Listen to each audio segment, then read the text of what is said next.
And just checking because I changed something. You still can see the screen, right? Okay. Just, before we get started, I want to make sure things are in the right place.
Okay, seems like we might be get ready to get started. Is everybody ready?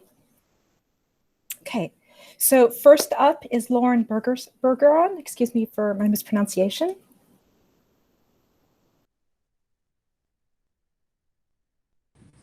Hello, my name is Lauren. I'm a junior geology and history double major, and the title of my presentation is This Insolent and Inhuman Race, White Union Soldiers' Thoughts About White Southerners During the Civil War.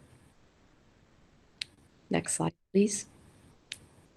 So my overall arching question that I was looking at when I was doing my research was, what were ordinary white U.S. soldiers' attitudes towards white Southerners during the Civil War? Next slide, please.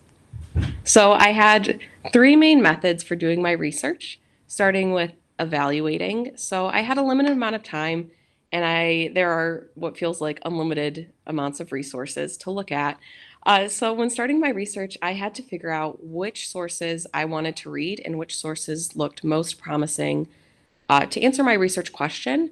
And luckily, some great archivists and librarians had gone through and read some online sources and some sources at the libraries I visited and tagged some of the diaries. So while looking through potential sources, I would look for tags that read like women or like poor white Southerners or occupation or those sorts of things that may mean that there's something in that diary that may relate to my research question.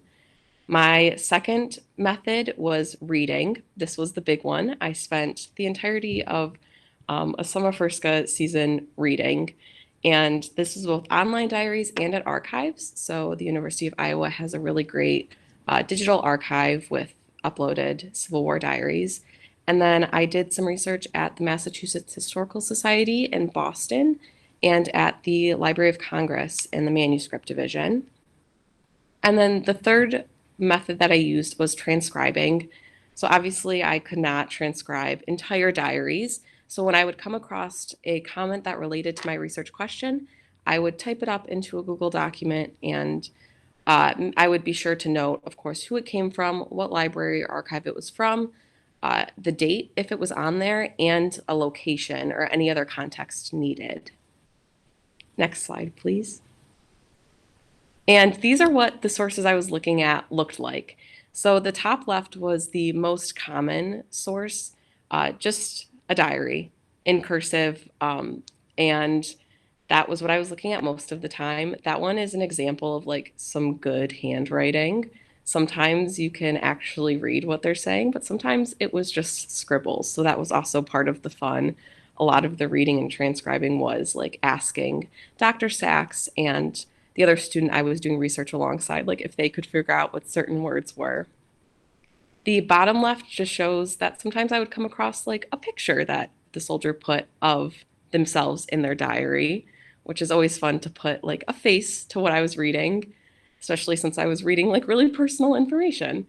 The middle one shows sometimes I would come across newspaper clippings that were annotated by soldiers. This one drew a little duck next to it. The bottom right just shows a piece of like a flower or plant, and occasionally soldiers would like just throw like a leaf in their diary, which is really, really cool to think about. And then the top right is typed up manuscript of a diary, which is the best thing to come across when doing research. It's nice when someone figured out what the words were for you, but that wasn't always common. Next slide, please. So I separated my findings into three separate categories. Next slide, please. The first one were white U.S. soldiers' thoughts about rich slave-owning white Southerners.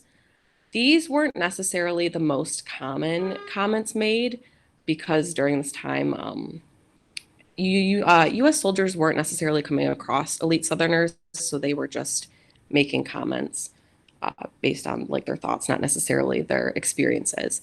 But overall, white U.S. soldiers resented elite Southerners for seceding and starting the war. Most soldiers had acknowledged that this was a rich man's war. An example of this is below. This is a pretty long comment, but the third sentence within this comment says, at an early period of the war, it became a saying at the South that this was the rich man's war and the poor man's fight. And then he goes on to talk about Robert E. Lee's estate. And then he ends by saying, any person who can find a word of excuse for such a course of such a man is invent at sympathy with him and his inglorious cause. So U.S. soldiers, they knew that this was like a rich man's war, that poor men were fighting this for a cause that didn't belong to them. Next slide, please. And that moves on to the thoughts about poor white Southerners. So during this war, a lot of the times U.S. soldiers were fighting poor white Southerners, or they were coming across them. And the biggest thing that stood out to me was they were making sociological observations rather than political. They understood that these poor white Southerners didn't necessarily not understand what they were fighting for, but didn't acknowledge that they weren't fighting a war that benefited them in any way.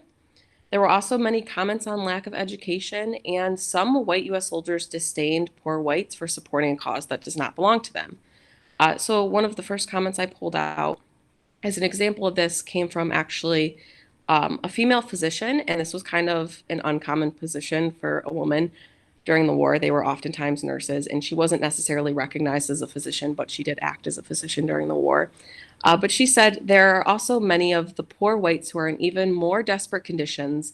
These Florida crackers are much less human than the blacks, more ignorant, dirty, and lifeless. Many of them look as if they had already been buried for months. Their hair and skin and dirty, faded butternut clothes look all of a piece. Even the blacks have great contempt for them. And another soldier says, these people, referring to poor Southern whites, had a worn look as if something was wanting in the needs of both mind and body. Absolutely, there was a moral slavery of prejudice and ignorance, all springing from the institution belonging to a few whose injustices and evils these neglected ones fought so well to sustain. Next slide, please.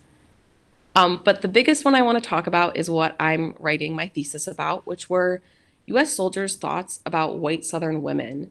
So, of course, during this time, when men were going into the South, they were coming across a lot of women.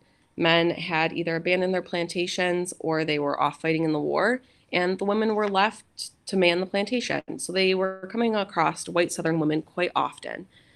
There were many comments on appearance, and many found that the women were the most bitter and disgruntled. There was this huge emphasis on women being unladylike and problematic, and that's seen in the comments below. One soldier saying, made over 9 miles and camped beyond Tecumseh, a kind of halfway town remarkable for its secession qualities and sickly-looking women.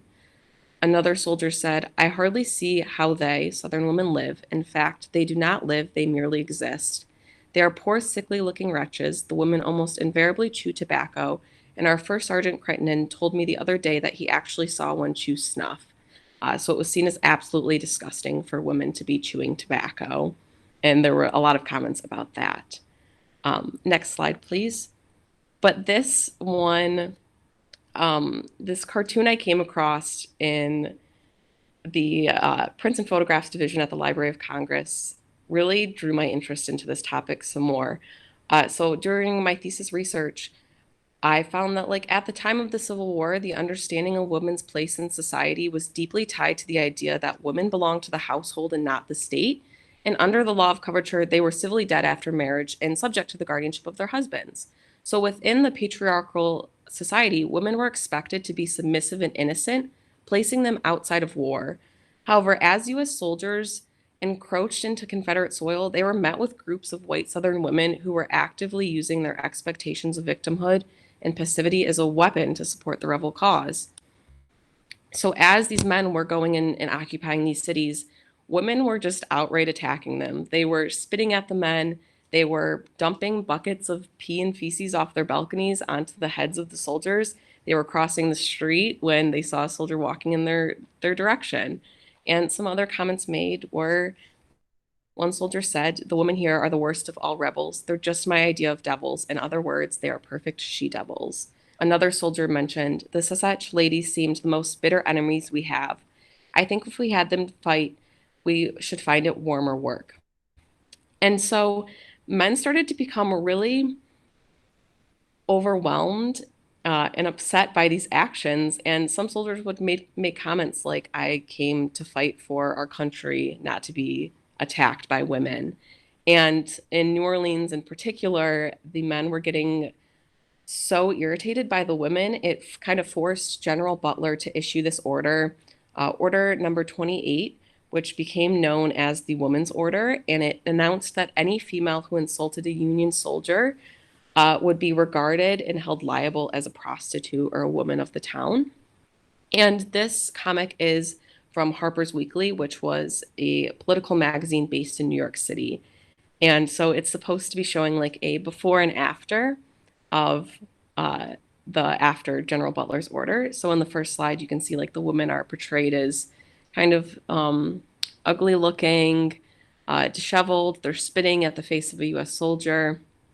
But in the second one, after the order was passed, the women are now like ladylike and all cleaned up and very polite to the men.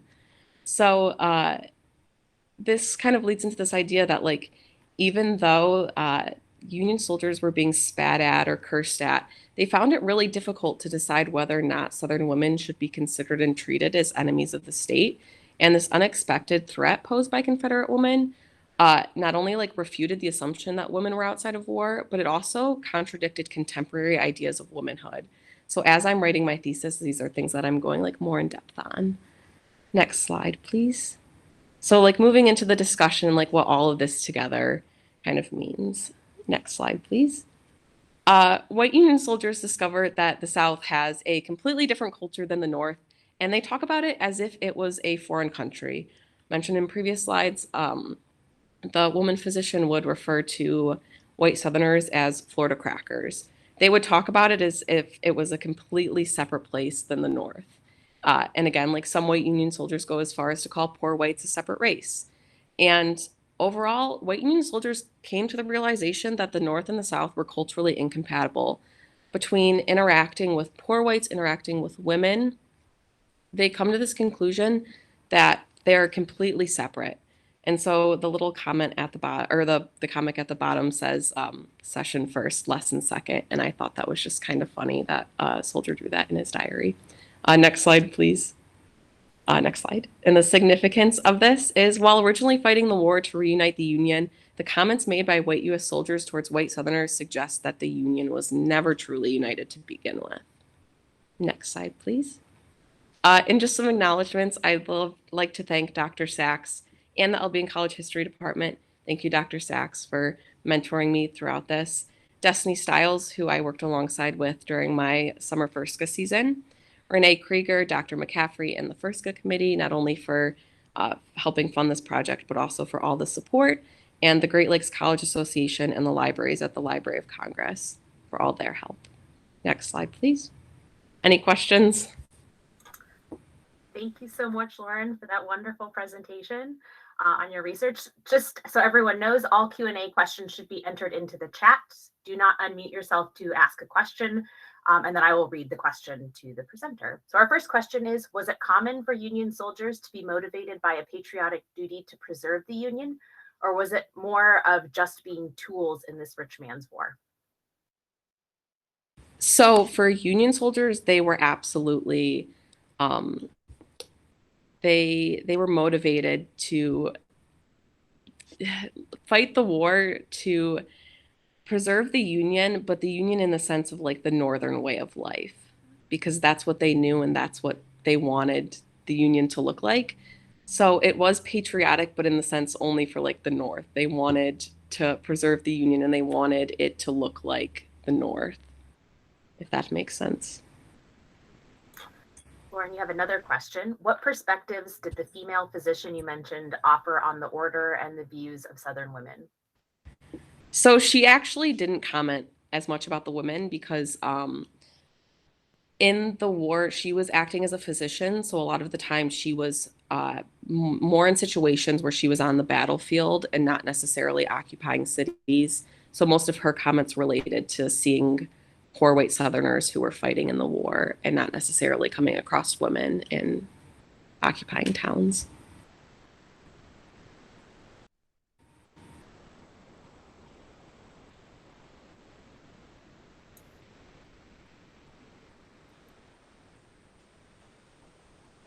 Are there any more questions?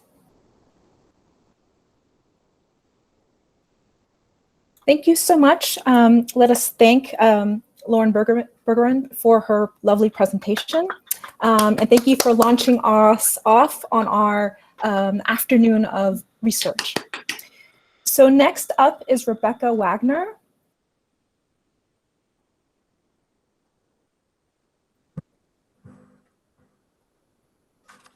Hello, I'm Rebecca Wagner. I'm a senior anthropology and art history major, and today I'm presenting on my first year research as well as my departmental art history thesis research entitled Shanghai Style Graves in Central Peru, Artifacts and Burial Traditions from the Shanghai Culture. Next slide, please.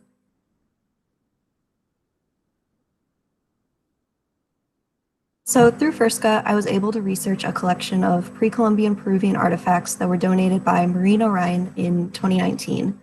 And after the donation, Professor Billy Wickery and I spent a summer researching the collection through literature reviews, as well as exploring museum collections and through several interviews with Maureen O'Ryan herself.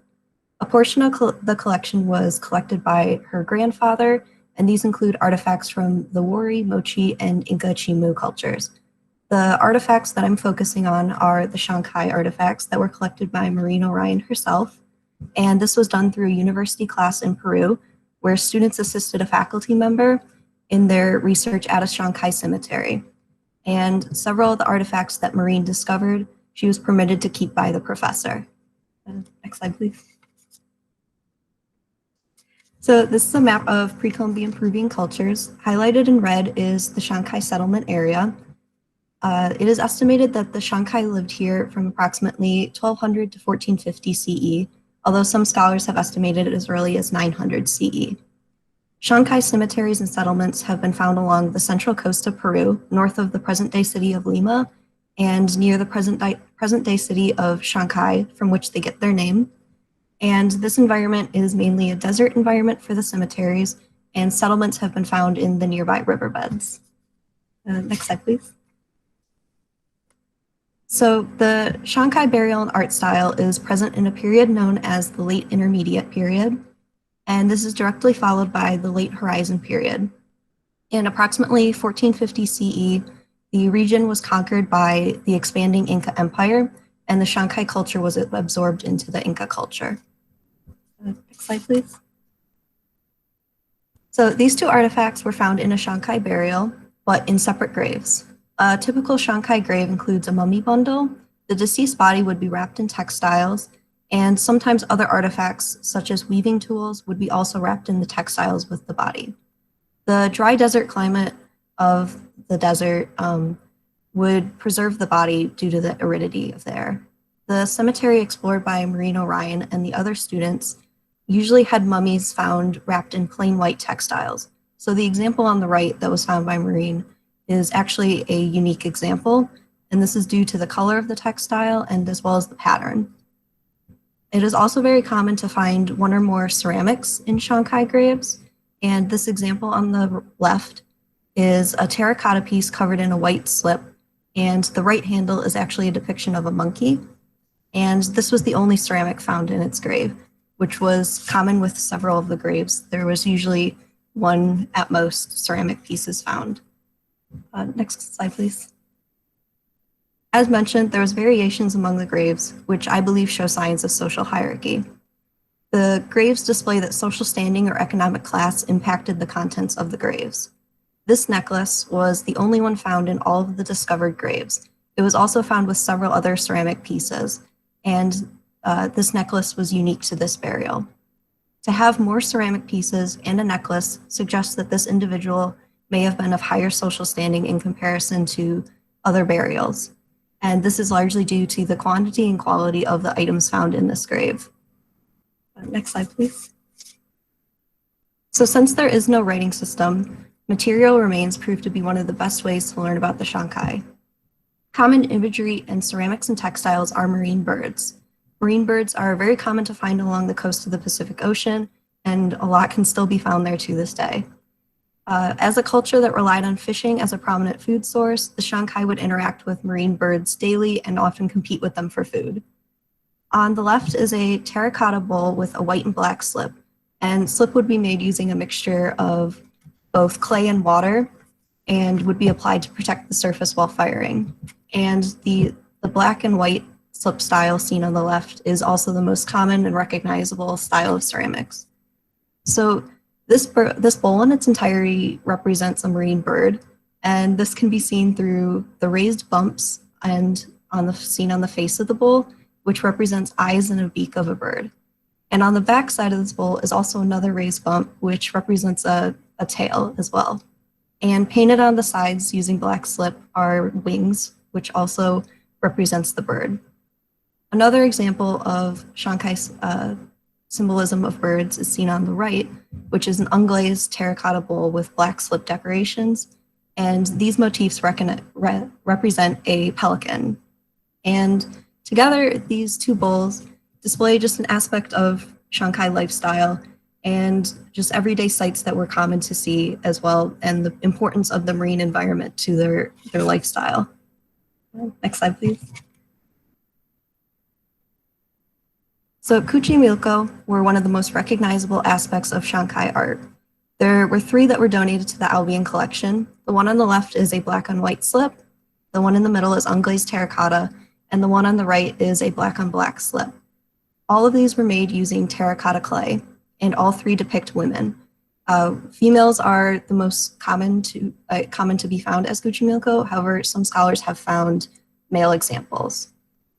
2 examples, the one on the left and the one on the right, have perforations at the top of their headdresses, and scholars believe that at one point these holes were used to either hold metal ornaments or feathers. These same 2 were also found in graves, but the one in the center was actually found on the desert floor, so it is possible that it was either dropped in history or that it may have been dropped by a grave looter, which is a common problem in Shanghai archaeology.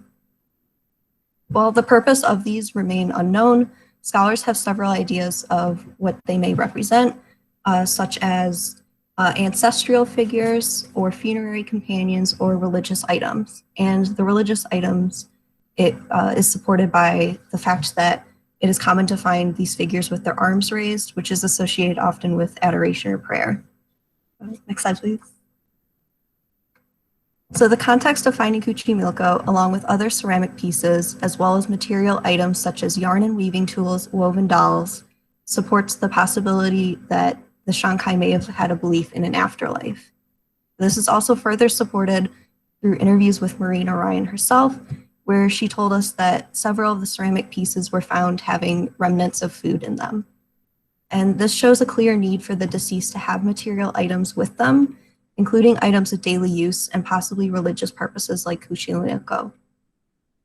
These all point towards a belief in an afterlife where these items would be essential. So based on the material evidence and artifacts donated, it is clear that burials had a significant role in Shanghai cultures and beliefs. So in conclusion, since there is no writing system or primary written record detailing the Shanghai culture, analyses of burial traditions and material items have proven to be one of the most important ways to study the Shanghai culture. Comparisons of Shanghai-style graves have provided substantial evidence of social hierarchy, and the material items themselves have displayed the importance of burials and the items deemed essential to be buried with the deceased. The inclusion of food, ceramics, and other items found in graves display a strong possibility that the Shanghai also had beliefs that these items would still remain essential even after death and possibly in an afterlife. Next slide, please. So I want to thank Dr. Billy Wickery, my advisor in my research and thesis, as well as my academic advisor for the past years. I'd also want to thank Dr. Brad Chase and Nancy Dimmerdash, who were also my thesis advisor. And thank you to FIRSCA, especially Renee Krager and Vanessa McCaffrey. And I also want to thank my friends who have also done presentations, including Lauren Bergeron, Nikki Benson, Anthony Avoris, and Victoria Cummins.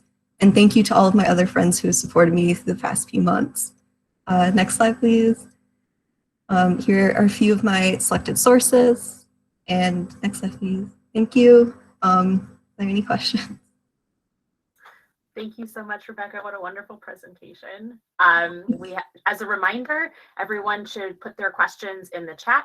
Do not unmute yourself to ask questions, and I will read them to Rebecca as time allows. Our first question is, what was your favorite artifact that you looked at and why? It's been really hard for me to pick a favorite.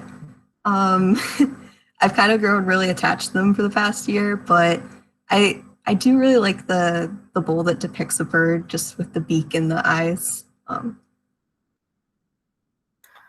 Next question is, do we know how the ceramics were made? Yeah, so there's not an exact idea, but it is likely that there was kind of shallow pits that were dug to fire them. And it's also suggested there's been molds discovered. So it's also likely that using clay molds that a lot of ceramics were actually mass produced as well.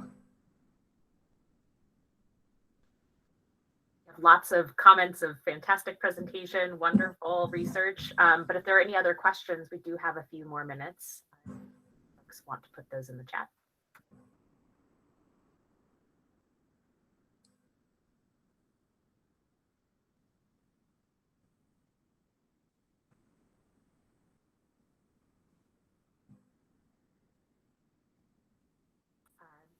Question, are you and Billy planning to display these at any time? I hope so in the future. It's kind of been difficult to at the present, but we have kind of discussed maybe making an online exhibition that people could visit, especially since with my FIRSCA project, I also researched the other cultures as well. So I feel like I could provide information about all of the entire collection. Would these artifacts be traded in some kind of market, or would they be private commodities? I'm not in a lot of looting of graves has been a very prominent problem, and a lot of those items are sold illegally. And it's like, even through my research, just searching online, I found a lot of these artifacts just being kind of sold on websites like eBay as well. And I personally haven't researched as much into that, but to actually own these in the present has followed a lot of laws, but it's the circumstances of it being discovered by the donor is the most prominent reason that they were allowed to be taken.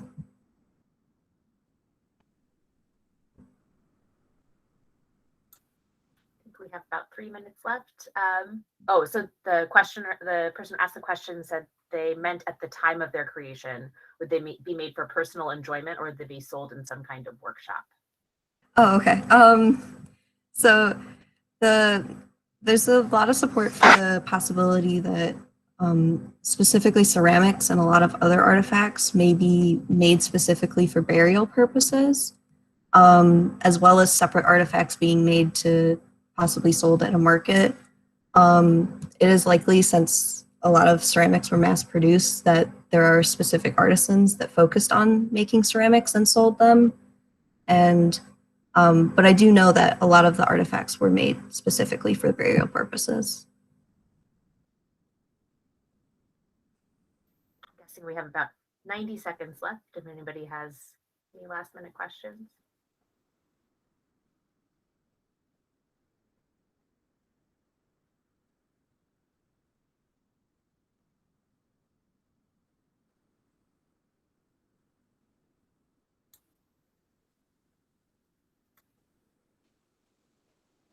It seems like people are done with their questions. So many thanks to Rebecca for her lovely presentation. Woohoo!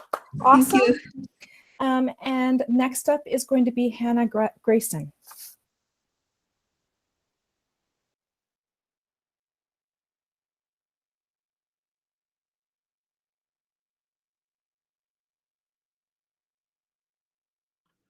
Okay, I guess I'm just gonna jump right into this about 30 seconds early.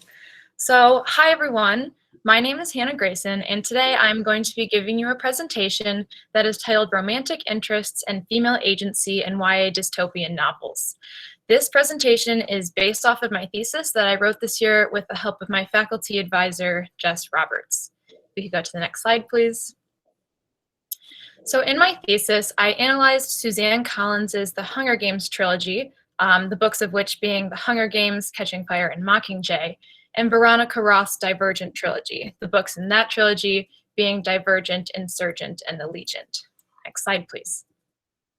And through this analysis, I found a couple things. The first being that the male romantic interests in these trilogies understood the worlds they existed in more fully than the female characters.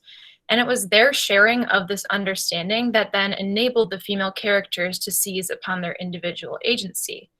And so that like main point and its subpoint kind of like feed into and culminate in the somewhat troubling conclusions in the conclusions of these trilogies that kind of question the roles of powerful females in society.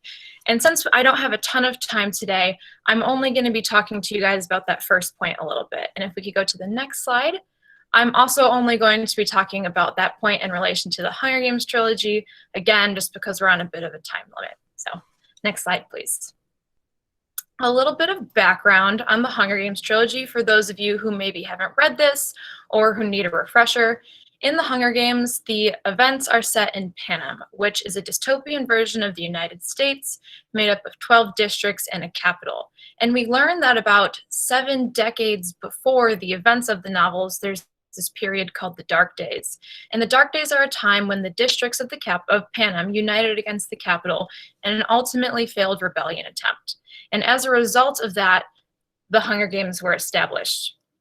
The Hunger Games require that 1 boy and 1 girl from each district be chosen to participate as tributes in a televised fight to the death where only one of those tributes can survive. And the name of this choosing event is called the Reaping. Basically, the Hunger Games serve as a reminder of the control the capital has over the districts. It's basically a reminder that another rebellion attempt would be futile. Next slide, please. The characters who are most prominent in this trilogy are Katniss Everdeen, you know, our girl on fire, the female protagonist, and her romantic interests, Peeta Mellark and Gale Hawthorne. Gale is a symbol of rebellion in these novels. From the beginning, it is Gale who rails against the capital while he and Katniss are hunting in the woods and shows that not all people in the districts are silently accepting the lives of hardship that they have been assigned. And it's important to note that when Gale does this, Katniss agrees with what he's saying, but Katniss is not like motivated to take any sort of action based off of what Gale says. And though not rebellious in the same ways as Gale, it is Peeta who identifies and shares concrete ways that Katniss can rebel against the capital.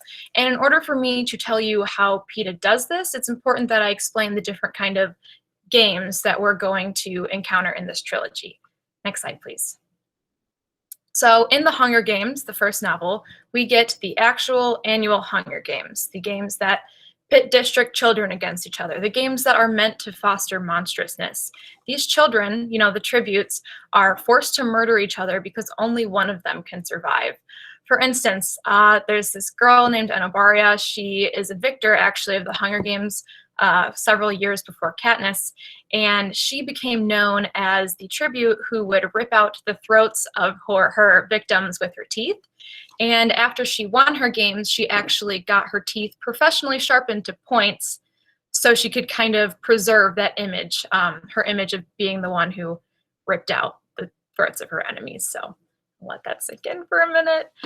In Catching Fire, then the next book, we learn about President Snow's games, which involve controlling the districts no matter what. And then in Mockingjay, the third novel, we get to know President Coin, the leader of the rebellion, and her games, which involve defeating the capital no matter the cost. So therefore, there is always at least one form of the games in play in every single novel in this trilogy. And in each instance, it is Peeta who understands more than Katniss does. And this becomes really important when you consider the following lines said by Peeta to Katniss. Next slide, please. I want to die as myself. I don't want them to change me in there, turn me into some kind of monster that I'm not. I keep thinking I could wish of a way to show the capital that they don't own me, that I'm more than just a piece in their games. This is language that Peeta uses when he talks to Katniss the night before their first actual Hunger Games together. Like with Gale's rants in the woods, though, Katniss is not motivated to take action at this point. She's kind of like, you know what? That's cool. I told my sister that I was going to try and win these games, so I got to do that.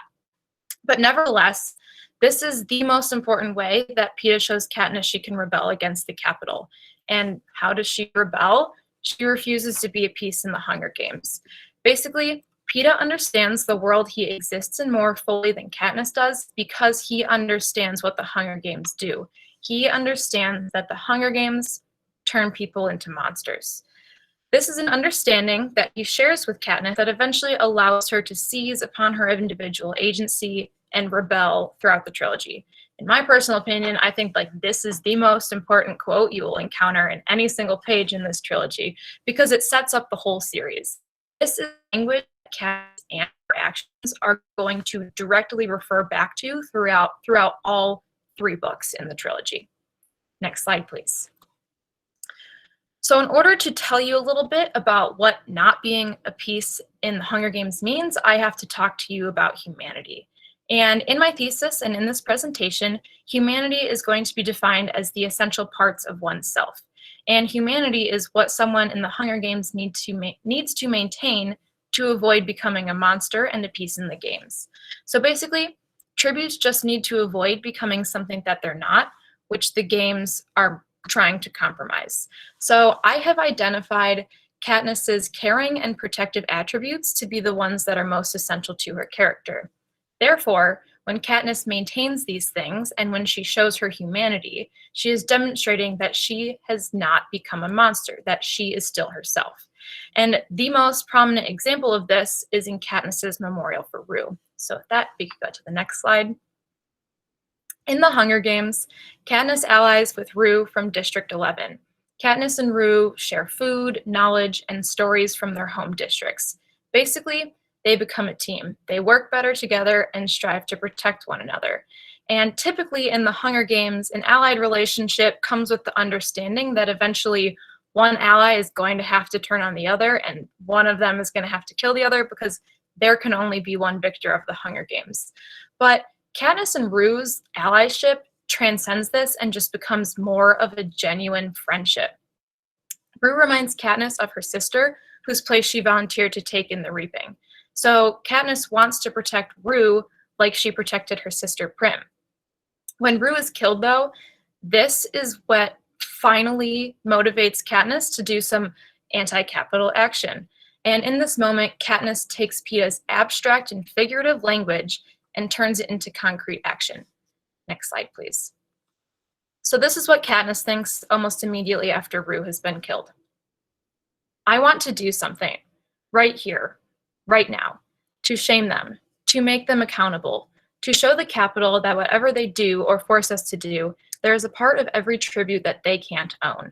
That Rue was more than a piece in their games, and so am I. This is language that calls what PETA said to her almost directly, and I bolded those parts so you guys can see them. And this is like language that guides her action, and that it's like also language that she's going to recall in numerous other circumstances that will guide her action in other books too. But, you know, what is this anti-capital action? If we go to the next slide, I'll kind of talk about that.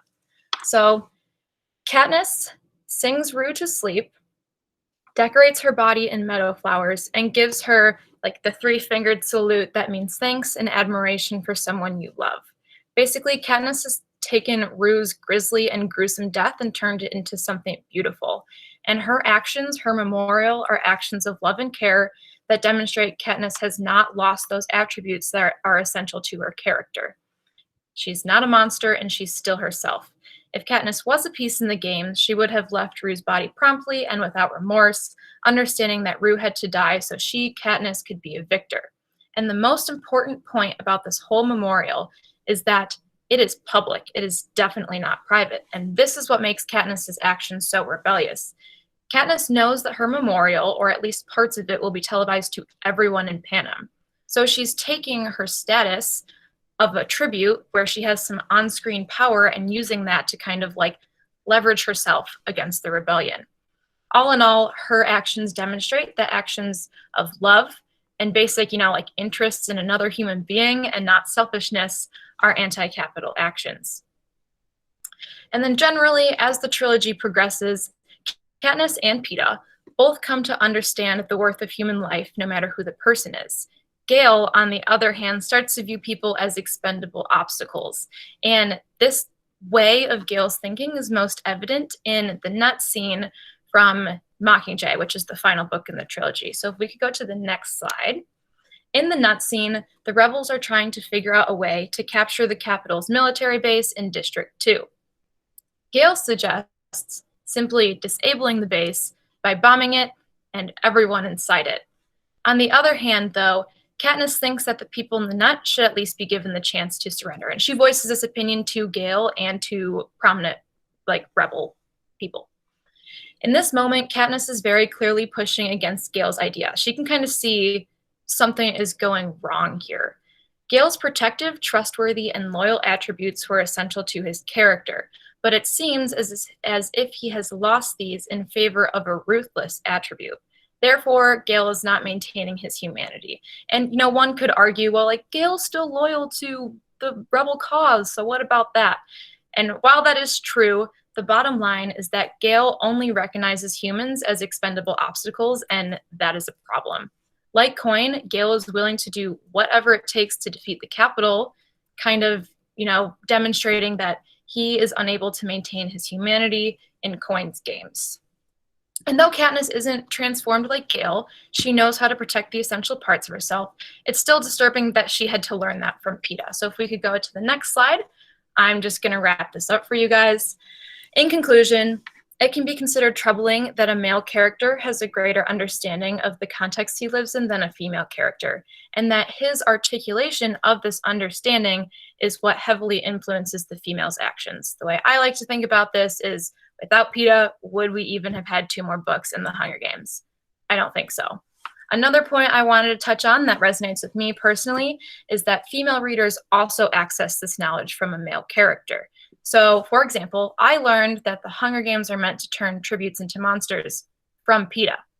And honestly, this point is a lot more like apparent in the Divergent trilogy, and I'm a little bummed we couldn't get there. But the bottom line is that this analysis that I have presented to you guys today, the one that focuses on how male characters have greater understandings than female characters, and they have to share this with them, undercuts the readings of these trilogies as ones of female power. And this is mostly because the novels place the understanding of the world in male characters. The bottom line is that the channel of communication is from a male character to another male character, not from a female or a male character to a female character, not a female character to another female character, which the novels could have done if they wanted to.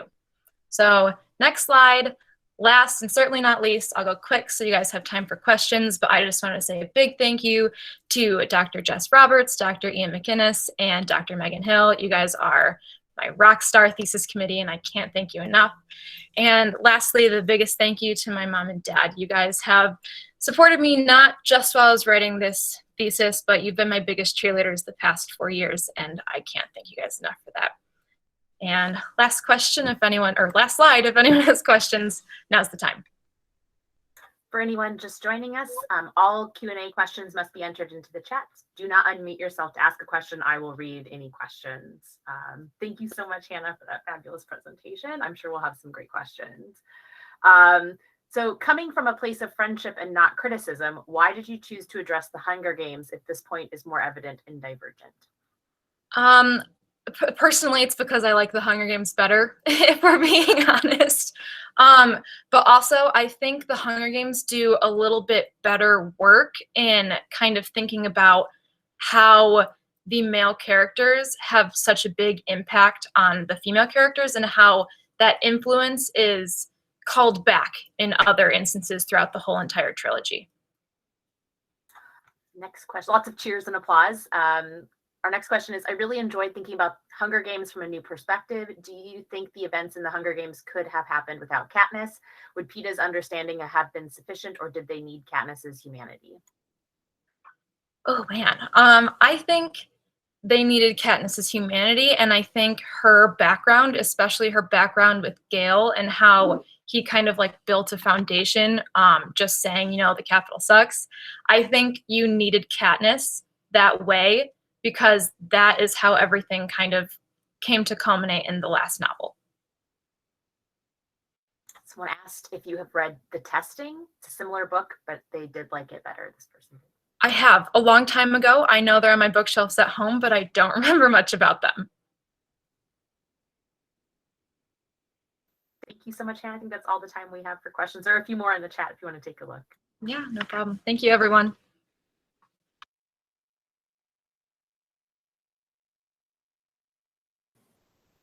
So next up is Marlo Scholten. Thank you very much to Hannah Grayson for her wonderful presentation. Can I go? Yes. Great. Thanks. Hi, Marlo. I'm presenting on the way social movements and anxieties present themselves on screen, specifically in the history of horror and current children's cartoons. Next slide. I've heard a few peers discuss hypothetically what kind of creations will be born of this pandemic. If art is a reflection of the artist, it should come as no surprise that major historical events and social movements also become reflected in art. Drawing upon the last 100 years of American-made horror and the latest installment in Disney reboots, I investigate how life influences, imitates, and anticipates art and vice versa. My first project covered the horror timeline, and my thesis unpacks the DuckTales reboot, how it differs and doesn't differ from the DuckTales that ran on screen in the 80s, and what that says about the shift in social attitudes over the last 30 years. Next slide. I didn't get to present my first project because Elkin Isaac 2020 didn't happen, but I also wrote a thesis and couldn't decide which project I wanted to talk more about, so we're going to try to go through both. Both projects were set up similarly. I watched the source materials, read about the source materials, read what other people had to say, wrote a lot of things down. The first year research was going to culminate in some original fiction specifically curated for my age group, but I ended up writing something else for my thesis anyway. Next slide.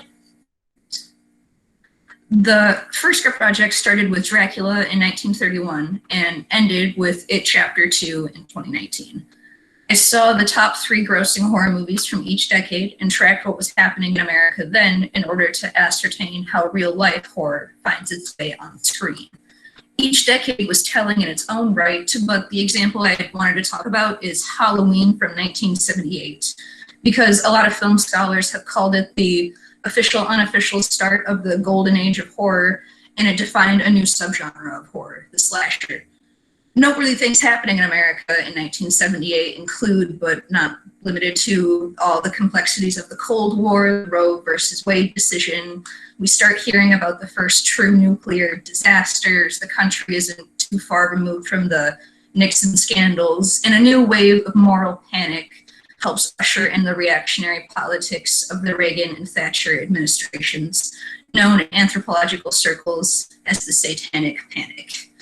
Noteworthy things from the movie include, but aren't limited to, the fact that it takes place in the quiet suburbs where we're idealized like American picket fence, kind of like revealing the fact that that might not be true.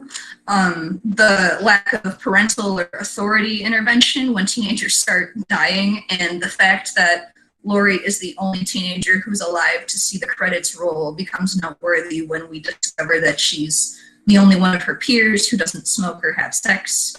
The cinematic use of the killer's point of view was also pretty new and exciting, and the punishing Avenger trope got a lot more popular after the success of this movie, which also helped come to define an era of moral panic about latchkey kid lifestyle, because why are you worried about letting your kids run around outside until you hear about Dahmer and Malcolm X? When I talk about, next slide, sorry. When I talk about slasher, I'm talking specifically about the subgenre of horror that's marked by violence that seems needless or excessive, usually against women's bodies. Sometimes called spatter, it's gore for the sake of gore. The stylistic choice was sometimes a response to boomer pearl clutching, i.e., I'm going to show blood and boobs because I can. However, there's also a slightly disturbing trend in these movies of one-dimensional female characters getting slaughtered as a way to move the plot forward. Many actresses who were young or up and coming in this era described their first paying gigs as these kinds of roles, which prompted film professor Carol Clover to coin the phrase tits and a scream. In her book, Men, Women, and Chainsaws, which explores the intersection of masculinity, femininity, and violence in modern horror movies, she proposes that a big part of the success of slasher comes from the ambiguity presented in their conflicts. The final girl theory she created, which points out all the corollaries between the final girls, the remaining girl after the murderer has got to all of her friends.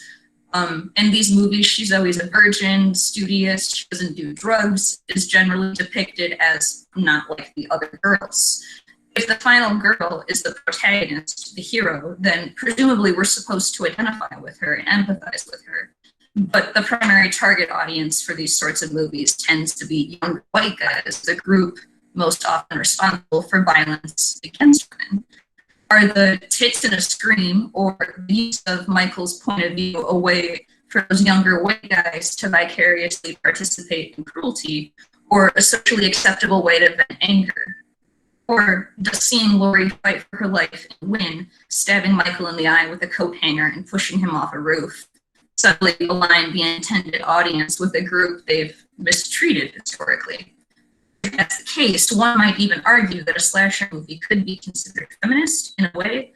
Of course, all this gets even murkier when we remember the oppressive conservatism and 50s nostalgia of that era, so perhaps we can move along. Next slide. DuckTales was part of the Disney Afternoon lineup of television programming that also included the likes of Darkwing Duck, Tailspin, Goof Troop, and others. The show follows Scrooge and his extended family on globe-trotting treasure hunts.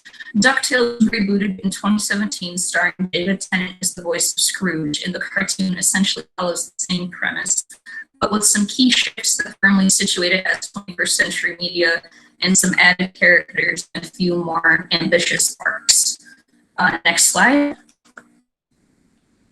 My thesis had a chapter on gender depictions and mental health depictions. I thought the gender insights would pair more nicely with violence against women. I guess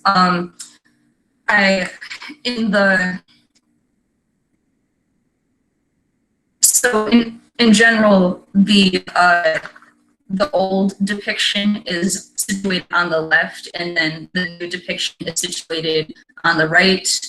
Obviously, like, the curves are less absurd and more believable. The duck in the bottom left corner is the triplet's mother. So the very fact that she exists prompts an essay by film scholar Sarah Boxer titled "Why Are All the Cartoon Mothers Dead?" If you think on, like, you know, Disney's history with this trope. There's also only one picture of her because she didn't exist prior to 2017, but Box proposes that the fun single dad trope has filled in the place of the tragic mother trope, which is kind of upheld by DuckTales when you consider that the triplets were raised by their Uncle Donald and Uncle Scrooge. Her prosthetic leg is also a step in the right direction for disabled representation, but she uses her leg kind of the same way Scrooge uses his cane, as a weapon, sonic screwdriver, deus ex machina sort of device. But nevertheless, adding Della to the stories and allowing her to not be a Disney-fied mother, but an actual character, flawed, absurd, full of love, questionable decisions, has been quite exciting and I believe rewarding.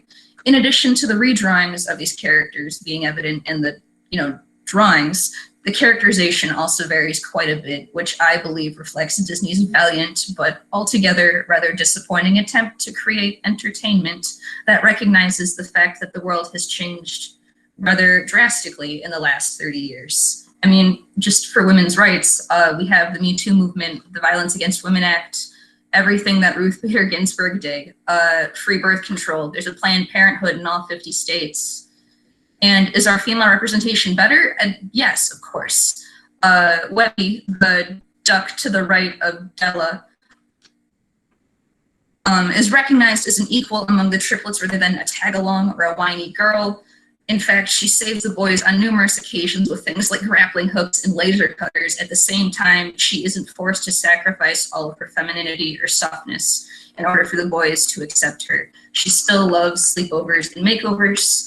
The blonde duck was originally pitched as a love interest, essentially a distraction for Scrooge, and was correspondingly vilified for her schemes against our hero, not taking into account the fact that a single woman in the 1860s wouldn't have a lot of choice beyond selling her body or her secrets if she wanted to live through an Alaskan winter. As such, when Goldie is introduced for the first time in 2017, she's introduced more like a playful rival than a true villain. Still a seductress, but she's afforded more humanity in 2017. She even takes Louis out on a proper heist, just the two of them, and ends up saving him even after vowing that if they're caught, it's every man for himself. However, at the same time, Scrooge's reactions to her are essentially the same in 87 and 2017. When she successfully cons him out of a small fortune in 87, he laughs, kind of resigned, kind of disappointed, but ultimately he respects her because she was able to pull one over on him. It's the same in 2017. When she fakes her death and walks away with 100% of the gold, Scrooge whoops with glee at the fact that she's not dead and then promptly blushes. When the triplets ask how the scheme went down, he doesn't seem embarrassed or upset by the outcome. He just kind of smiles into the distance. I couldn't see this show being rebooted without her because everyone loves a femme fatale, but the decisions when the writers have decided to lean into her shrewdness versus her thoughtfulness aren't always super clear. Overall, it's been a lot of fun watching her trip up Scrooge, but I fear that she's only recognizable for this one aspect of her character. If her function within the story only exists in relation to the male protagonist, are we really any farther along with positive female representation? Especially positive female representation that doesn't revolve around domestic tasks like housekeeping and childbearing? I'm not entirely sure. Next slide.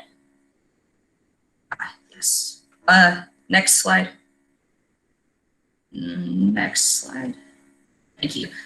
As far as looking ahead, as a horror enthusiast, I've really loved watching Jordan Peele's work. Get Out and Us managed to spook and provoke while also highlighting systemic inequality within the American system that's sometimes too hard to approach, given our propensity for avoiding pain and discomfort. And of course, DuckTales isn't the first reboot that Disney's cashed in on, and it won't be the last. But given the research and success of DuckTales 2017, I think and perhaps hope that the trend in quality is on a generally upward trajectory. Next slide. Next slide.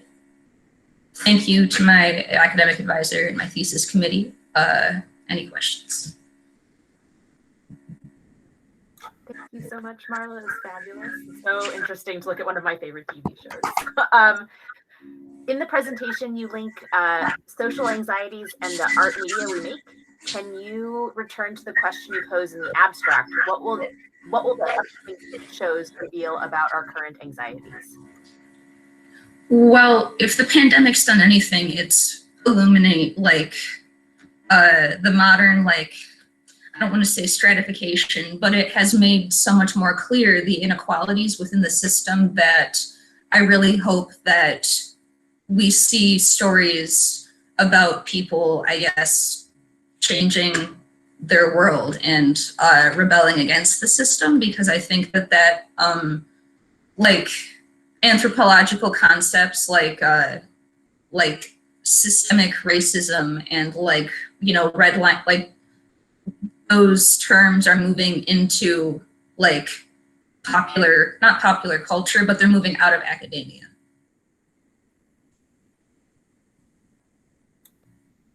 If there are other questions, please put them in the chat.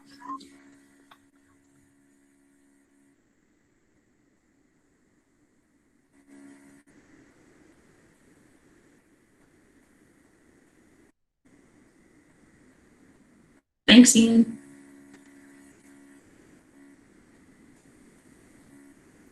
Which DuckTales do you like better?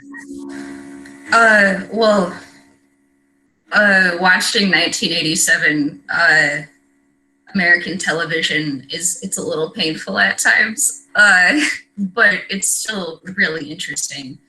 But overall, it's more fun to see the new stuff, I think. Did you find anything that surprised you?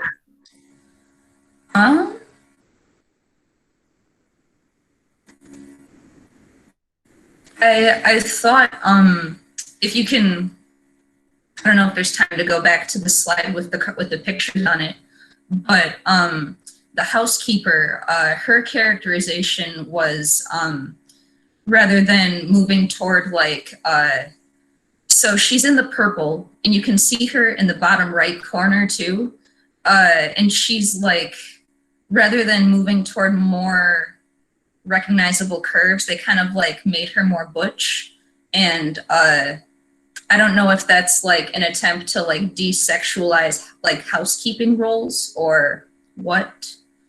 But I thought that was a little, you know, worth looking at. We are out of time. Thank you so much, Marlo, for your wonderful presentation. And next up is going to be Akaya. Woo!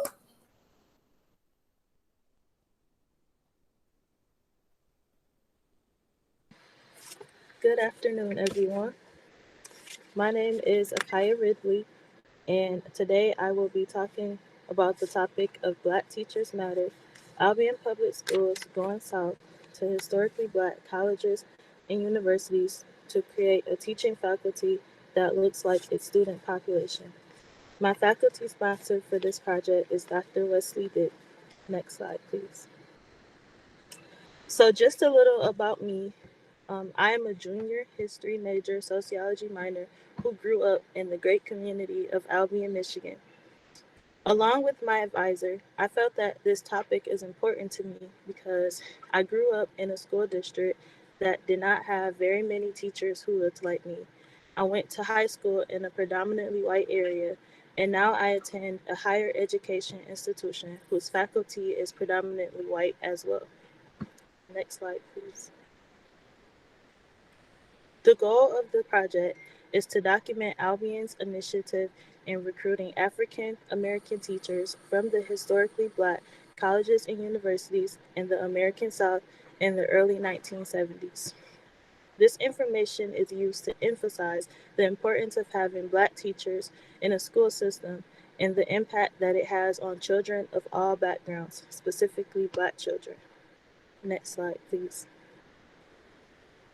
Over the summer of 2020, during FIRSCA, I spent time reading The Warmth of Other Suns by Isabel Wilkerson. In this story, Wilkerson interviewed almost 1,200 people who made the Great Migration. She described their stories of the harshness of racism and Jim Crow in the South and the challenges that came with their new homes in the North. I wanted my project to be similar to Wilkerson's telling, so I chose 5 people to interview, but through a process historians refer to as oral histories. Next slide, please. So what is the Great Migration? The Great Migration is the movement of 6 million Black people from the South to the North. This migration happened in 2 waves, from 1915 to 1940s and 1950s to 1970s. Blacks migrated to New York, Chicago, Philadelphia, Los Angeles, Detroit, and Albion. When the whites in the South found out about this, they wanted to limit the recruitment because if Black people left, they would lose out on the free or unpaid labor. They hindered the circulation of Northern newspapers carrying advertisements for jobs, and they harassed the Northern recruiters. Next slide, please. So where do we come in? The Albion story. Along with cities like Detroit, Chicago, and New York, our beloved Albion also became a stop for migrants. In November of 1916, the Albion Malleable Iron Company recruited 64 African American men from Pensacola, Florida. They arrived on a train at the Albion Railroad Depot. Their families soon followed. Next slide, please. Just to give a little history of the beginning of the Albion public school system, before there were many Blacks here, there was the Westward School, which was built originally in the area that we know today as Holland Park. This school was made for the children of European immigrants who were working at the factories. In 1918, a new school, the Dalrymple School, was built, and the white students moved there, leaving the Westward to be open for the newly arrived Black students. Albion's African Americans supported this arrangement in 1918 because it was the only way that their children would have Black teachers, because Black teachers mattered in 1918. The Westward was closed, and now there were no Black teachers to match the 25% population of Black students. Westward was eventually shut down as Black people were protesting the unfair conditions that came with the school. There was one classroom and low-quality books and school supplies. These supplies were often recycled from the white schools. With the rise of the civil rights movement, the emergence of a new Black consciousness and racial tensions in the Albion public schools, the Albion administrators came up with a plan. Next slide, please. Ordell McElhaney, Director of Personnel in Albion Public Schools, will go to the South to historically Black colleges and universities. Recruiting trips were made, and a cohort of Black teachers were recruited to Albion from Louisiana, Arkansas, Georgia, and Mississippi. For my study specifically, I reached out to 5 of the women who were recruited by Mr. McElhaney in the 1970s. These women are Hazel Elias, Mayola Dunklin, Barbara Landry Davis, Eddie Gillard Williams, and Vivian A. Cox Davis. Next slide, please. Now, I want to tell you all about these 5 women that I interviewed. Each of them have their own unique story, but there is not nearly enough time to share all of the great things that they have done. So I'll just share a little bit about each of them. Mayola Dunklin, born in 1948 in Covington, Louisiana, was one of 10 children. She attended Grambling State University in Grambling, Louisiana, and came to Albion a year following graduation in 1971, where she was met here by Barbara and Willie Davis. She taught 2nd grade for 8 years at Harrington Elementary, and then 3rd grade for 6 years, then became principal in 1996 at Harrington Elementary. She also met her husband, Robert, while here in Albion. He was working at the Malibu. Vivian Davis, born in Fitzgerald, Georgia in 1949, grew up and went to school in Fitzgerald. She knew she wanted to come north since she was in middle school, and after visiting With her aunt and uncle in Philadelphia, she saw what they had and how they lived. She attended Fort Valley State University in Fort Valley, Georgia. She was not originally recruited, but once she knew she was moving to Albion, she reached out to Dr. McElhaney to see if there was a spot for her in Albion Public Schools. Eddie Williams was born in Shreveport, Louisiana in 1947 and then raised in Benton, Louisiana. She entered Grambling University in 1965, where the racial tension was everywhere because this was around the Civil Rights Movement. She graduated in 1969 and was recruited to come to Albion. In Albion, she became a fourth grade teacher at what was then known as the North School with Principal Francis Caldwell. And then in 1998, she became principal following Caldwell's retirement. After 36 years, in 2006, she decided to retire. Next slide, please. Barbara Landry Davis was born in New Orleans, Louisiana in 1949 and raised there in the lower Ninth Ward. She attended Catholic elementary school, public middle school with kids from all over, and college prep high school, all of which were integrated. She attended Grambling University, and it was much of a culture shock for her. She stayed after meeting friends and joining activities such as Alpha Kappa Alpha sorority. When she came to Albion, which she was very not much interested at first, she taught fourth grade at Harrington, which was all white, compared to her experiences as a student teacher, where she taught all Black students. While in Albion, she met her husband, Willie Davis, who was also one of the individuals who was recruited to teach in Albion from Jackson State University. And Hazel Elias. Hazel was born in Camden, Arkansas in 1945, and she grew up there. She graduated high school at the age of 16 years old and went to University of Arkansas Pine Bluff to become a physical education teacher, where she graduated at 20 years old. She came to Albion in 1969 at 23 years old after her husband was also recruited. While in Albion, she taught physical education and health for 3 years at the junior high school and then moved to Albion High School. One thing that she told me that was really cool that I had to add was that she organized the first girls track team in Albion school history, and she retired in 2010. Next slide, please. Mayola, Eddie, Vivian, Hazel, and Barbara have had a great impact on the community of Albion, and as noted, they continue to serve Albion. Some of the ways that they continue to serve are being involved in their churches, Alpha Kappa Alpha sorority, the Albion branch, NAACP, and other programs that benefit the students in Albion. These women are products of Black teachers. They grew up in the segregated South. They attended all Black schools with all Black teachers, and they attended their HBCUs where their professors were Black. They became who they are today because Black teachers mattered.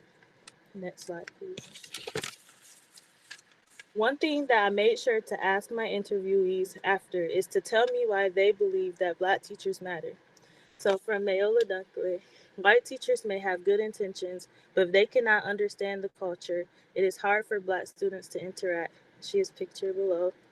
Black students need teachers who look like them to encourage them to know that they are just as good as everyone else. Eddie Williams, picture to the right. Black teachers are able to react to their students in a different way. The respect levels would make them feel like they are talking to a parent, Vivian Davis. Black teachers are able to elevate the Black students to show them that they can be successful, Hazel Elias. We have to build a possible respect and concern for their education and members of the community. If they see that you truly have concern for them, they will show respect. From Barbara Davis, and Vivian, Hazel, and Barbara are pictured in the photo at the right of the screen. Next slide, please. So to reiterate the importance, currently, Albion students are attending schools in Marshall, Michigan, where it is a predominantly white community. Marshall has almost no Black teachers to go along with this diverse student population. This project has posed the following question to Dr. Randy Davis, the superintendent of Marshall Public Schools. Do Black teachers still matter?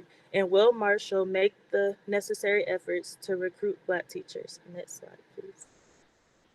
Thank you. I would like to give a special thanks to Ferska, Vanessa McCaffrey, Renee Krieger, Wes Dick, Leslie Dick, Robert Wall, Eddie Williams, Vivian Davis, Hazel Elias, Mayola Dunklin, and Barbara Landry Davis. Thank you.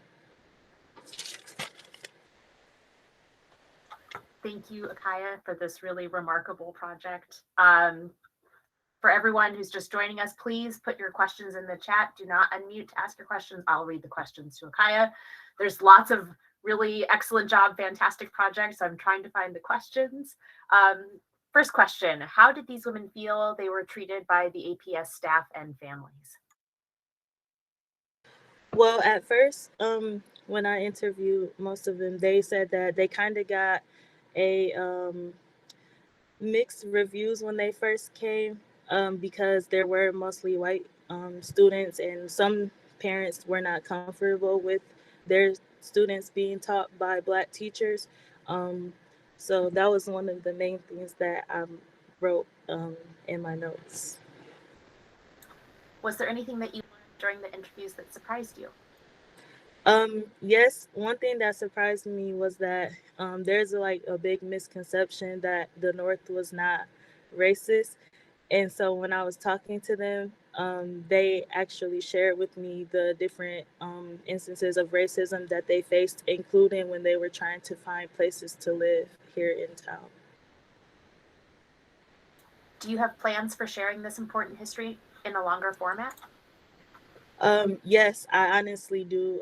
I truly believe that Marshall Public Schools, where most of our students, our Albion students, are attending, should take some advice and try to do more efforts that will bring diversity to their school system. So I would be very happy to share with them and give my input on what they can do better. Do you have any recommendations for schools to do anything for them to do to make sure that the question, do Black teachers matter, is always answered yes?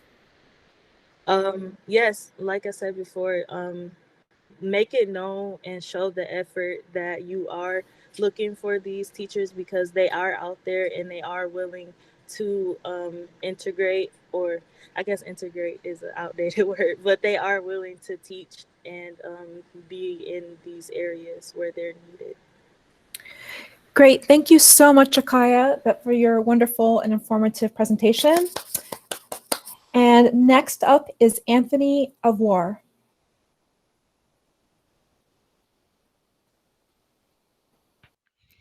All right. So, hello and thank you for coming. I'm Anthony Avoris, and I'll be talking about exploring cultural continuity between ancient Greece and the Byzantine Empire, which is a project that I did with Ferska last summer, which then turned into my honors thesis that I just recently finished. So, next slide, please. I'd like to start off with some terms and dates for you to keep in mind. Ancient Greece, for my purposes, means primarily the regions around the Aegean Sea from about 510 to 323 before Christ, from the expulsion of the last king of Athens to the death of Alexander the Great. The Byzantine Empire was the Greek-speaking Christian continuation of the Roman Empire in its eastern half, and while it lasted far longer than the dates I'm about to give you, I defined medieval Byzantium as AD 867 to 1204. In this time, two powerful dynasties ruled up until the sack of Constantinople, the capital of the empire, by Western Crusaders in 1204. So on the left, you can see here the map of ancient Greece, and on the right, Byzantium, both of which are shown at their approximate greatest extent during the periods that I focus on. So next slide, please. All right. So cultural continuity is my term for aspects of one culture which are incorporated into a later different culture. In this case, I am examining elements of ancient Greek culture that the medieval Byzantines actively worked to incorporate into their own culture. In the process, they preserved many of these ancient Greek works so that we can enjoy them today. Um, but please note that this doesn't mean that ancient Greece was the only cultural influence on the Byzantine Empire, because that's certainly not the case. Um, right. So my research and thesis focus on three categories of writings, which show cultural continuity: the historical, educational, and military writings. Today, I will only speak about the historical writings, but my methods are the same across all three categories, and I would be happy to answer any questions about education or the military at the end. Next slide, please. So, what are my methods and what do I look for? This sort of research involves very extensive background reading of works which, though often separated by over 1,000 years, follow in the same literary traditions. In preparation for the historical writing section, I read two Byzantine authors, Michael Psellos and Anna Komnena, from the mid 11th century and early 12th century AD, respectively. I also read the ancient Greek histories written by Herodotus, Thucydides, and Xenophon. Um, you can see the dates on the slide there. Um, and along with all of this were articles about ancient Greek and medieval Byzantine culture to ensure that I was viewing things through an appropriate cultural lens and not just imposing my own view. Um, so, next slide, please. Um, so, the idea is to be able to read Byzantine text and find points that remind me of ancient Greek texts. From there, I can investigate if the similarity is deliberate or not. I mostly looked for references of any sort to ancient Greek authors specifically. Um, and these can be instances where the authors say they're doing something because somebody before them did or did not do that thing. Places where Michael Psellos or Anna Komnena directly compare an event in their history with an event in an ancient Greek history. Also, quotes where the Byzantine authors use lines from ancient Greek works instead of just using their own words. And I will give examples of each of these very shortly. I also look at quantity to some degree. So, like, do Psellos and Komnena reference non Greek works in the same way that they do the ancient Greek works? This is another consideration. Next slide, please. So, what did my research reveal? There's plenty of evidence suggesting that the Byzantines held the ancient Greeks as the ultimate role models. Authors like Michael Psellos and Anna Komnena, who are the primary sources for this chapter, wrote about Byzantine history in styles that are very similar to ancient Greek historians like Herodotus and Thucydides. Psellos compares his organizational system negatively against that of Thucydides, saying, "The years have not been numbered, nor divided into seasons as Thucydides divided his."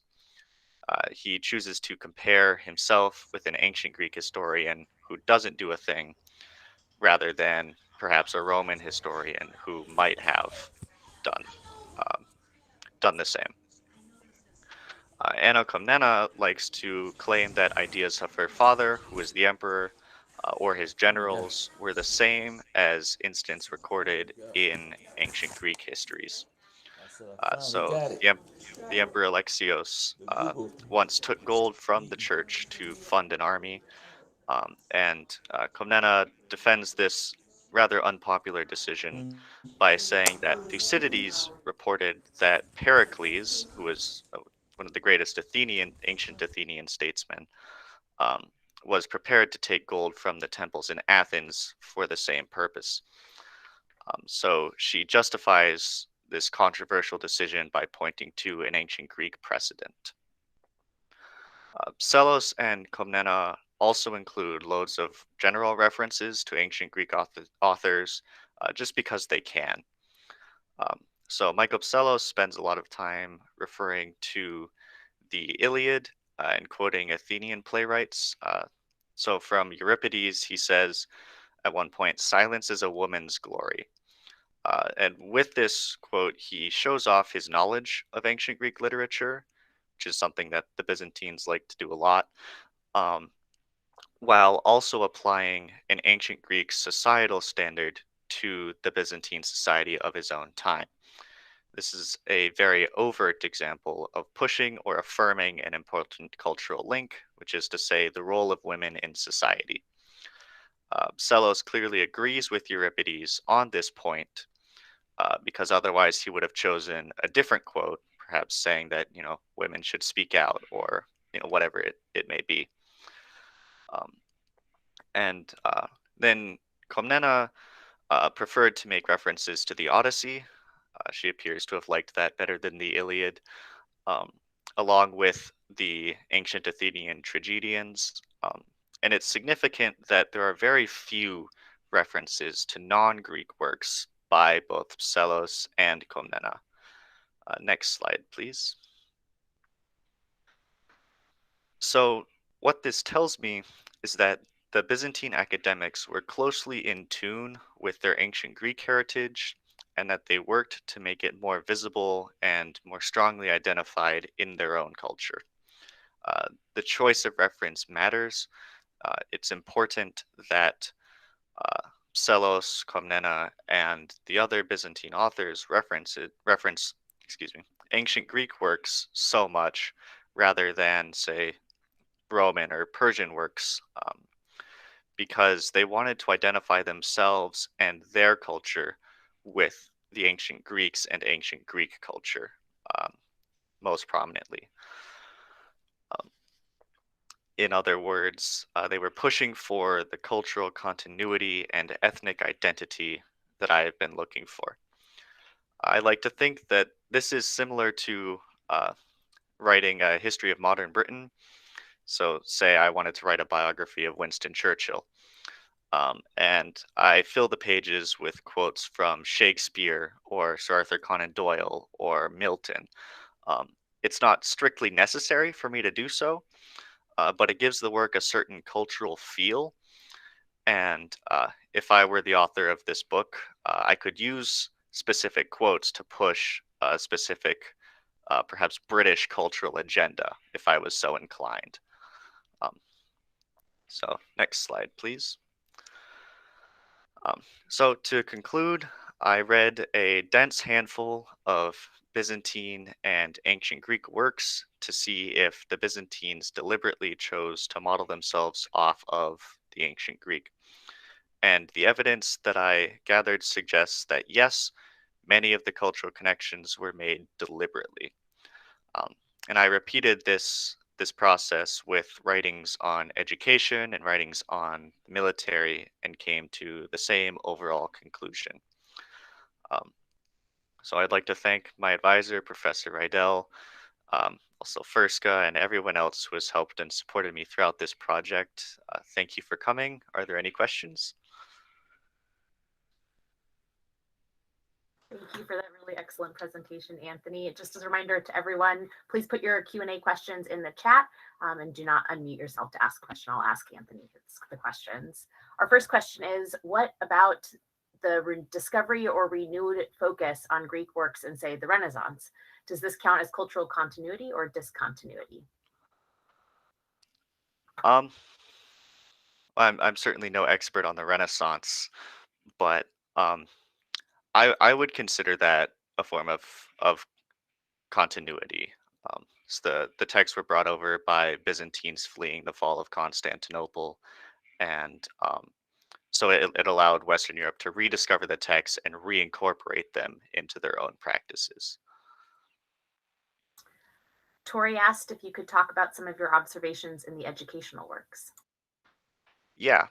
So for education, the big thing was that uh, the some of the Byzantine authors who wrote about education are saying, we need to teach our people the ideas of ancient Greek philosophers like Plato and Aristotle, to help make them better citizens, teach them to think, um, And then the educational program itself was designed to reinforce an ancient Greek cultural mindset by having students write a whole lot about like ancient Greek myths and ancient Greek history to just keep that constantly in their mind.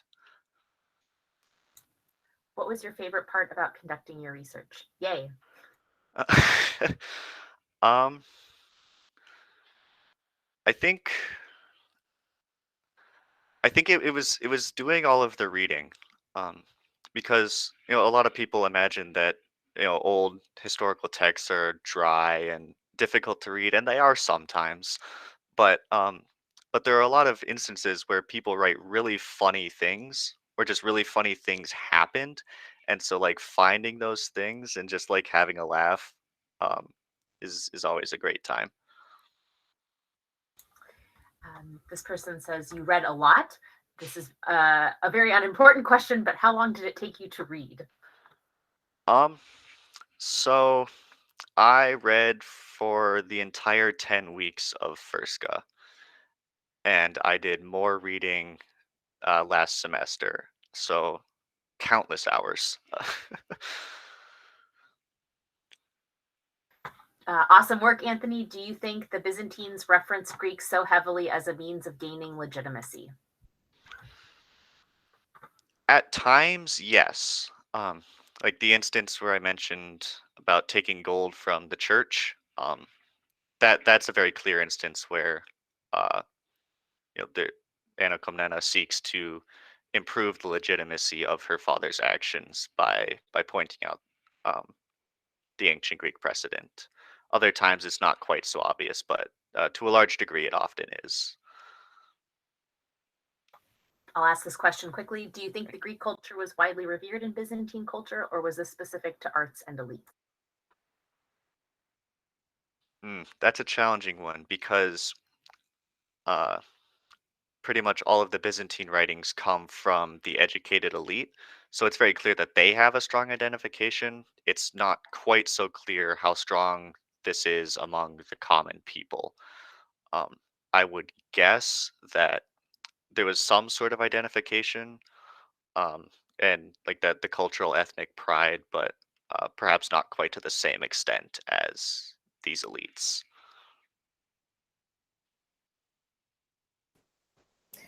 Great. Thank you so much, Anthony, for your engaging presentation, and congratulations on your award. Oh, thank you. And next up for us this afternoon is Victoria Weesey.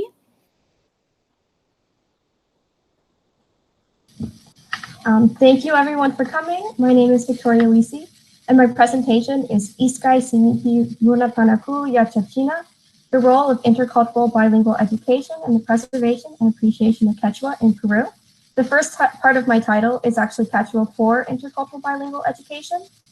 And I'd like to thank everyone on my committee who helped with my thesis, which was the basis for this presentation, Professor Barrios, my primary advisor, as well as Dr. Canner, Professor Noble, and Dr. Webb, who sponsored me for Elkin Isaac. Next slide, please. On March 5th, 2020, while abroad in Peru, I visited the small Quechua village of Huyoc. Within the village sat a large new building. While visiting, I had conversations with some of the residents and learned that this was, in fact, a new school. It was by far one of the largest and newest structures in Huyoc, with a large courtyard with plenty of space for children to run around in and many classrooms to hold classes. A woman in Huyoc told me that the school was very new and had been built in 2019, only a year prior to my visit. The school offers a variety of classes in both Quechua and Spanish, making it a bilingual school. The few residents I talked to about the school all displayed a sense of pride in its construction.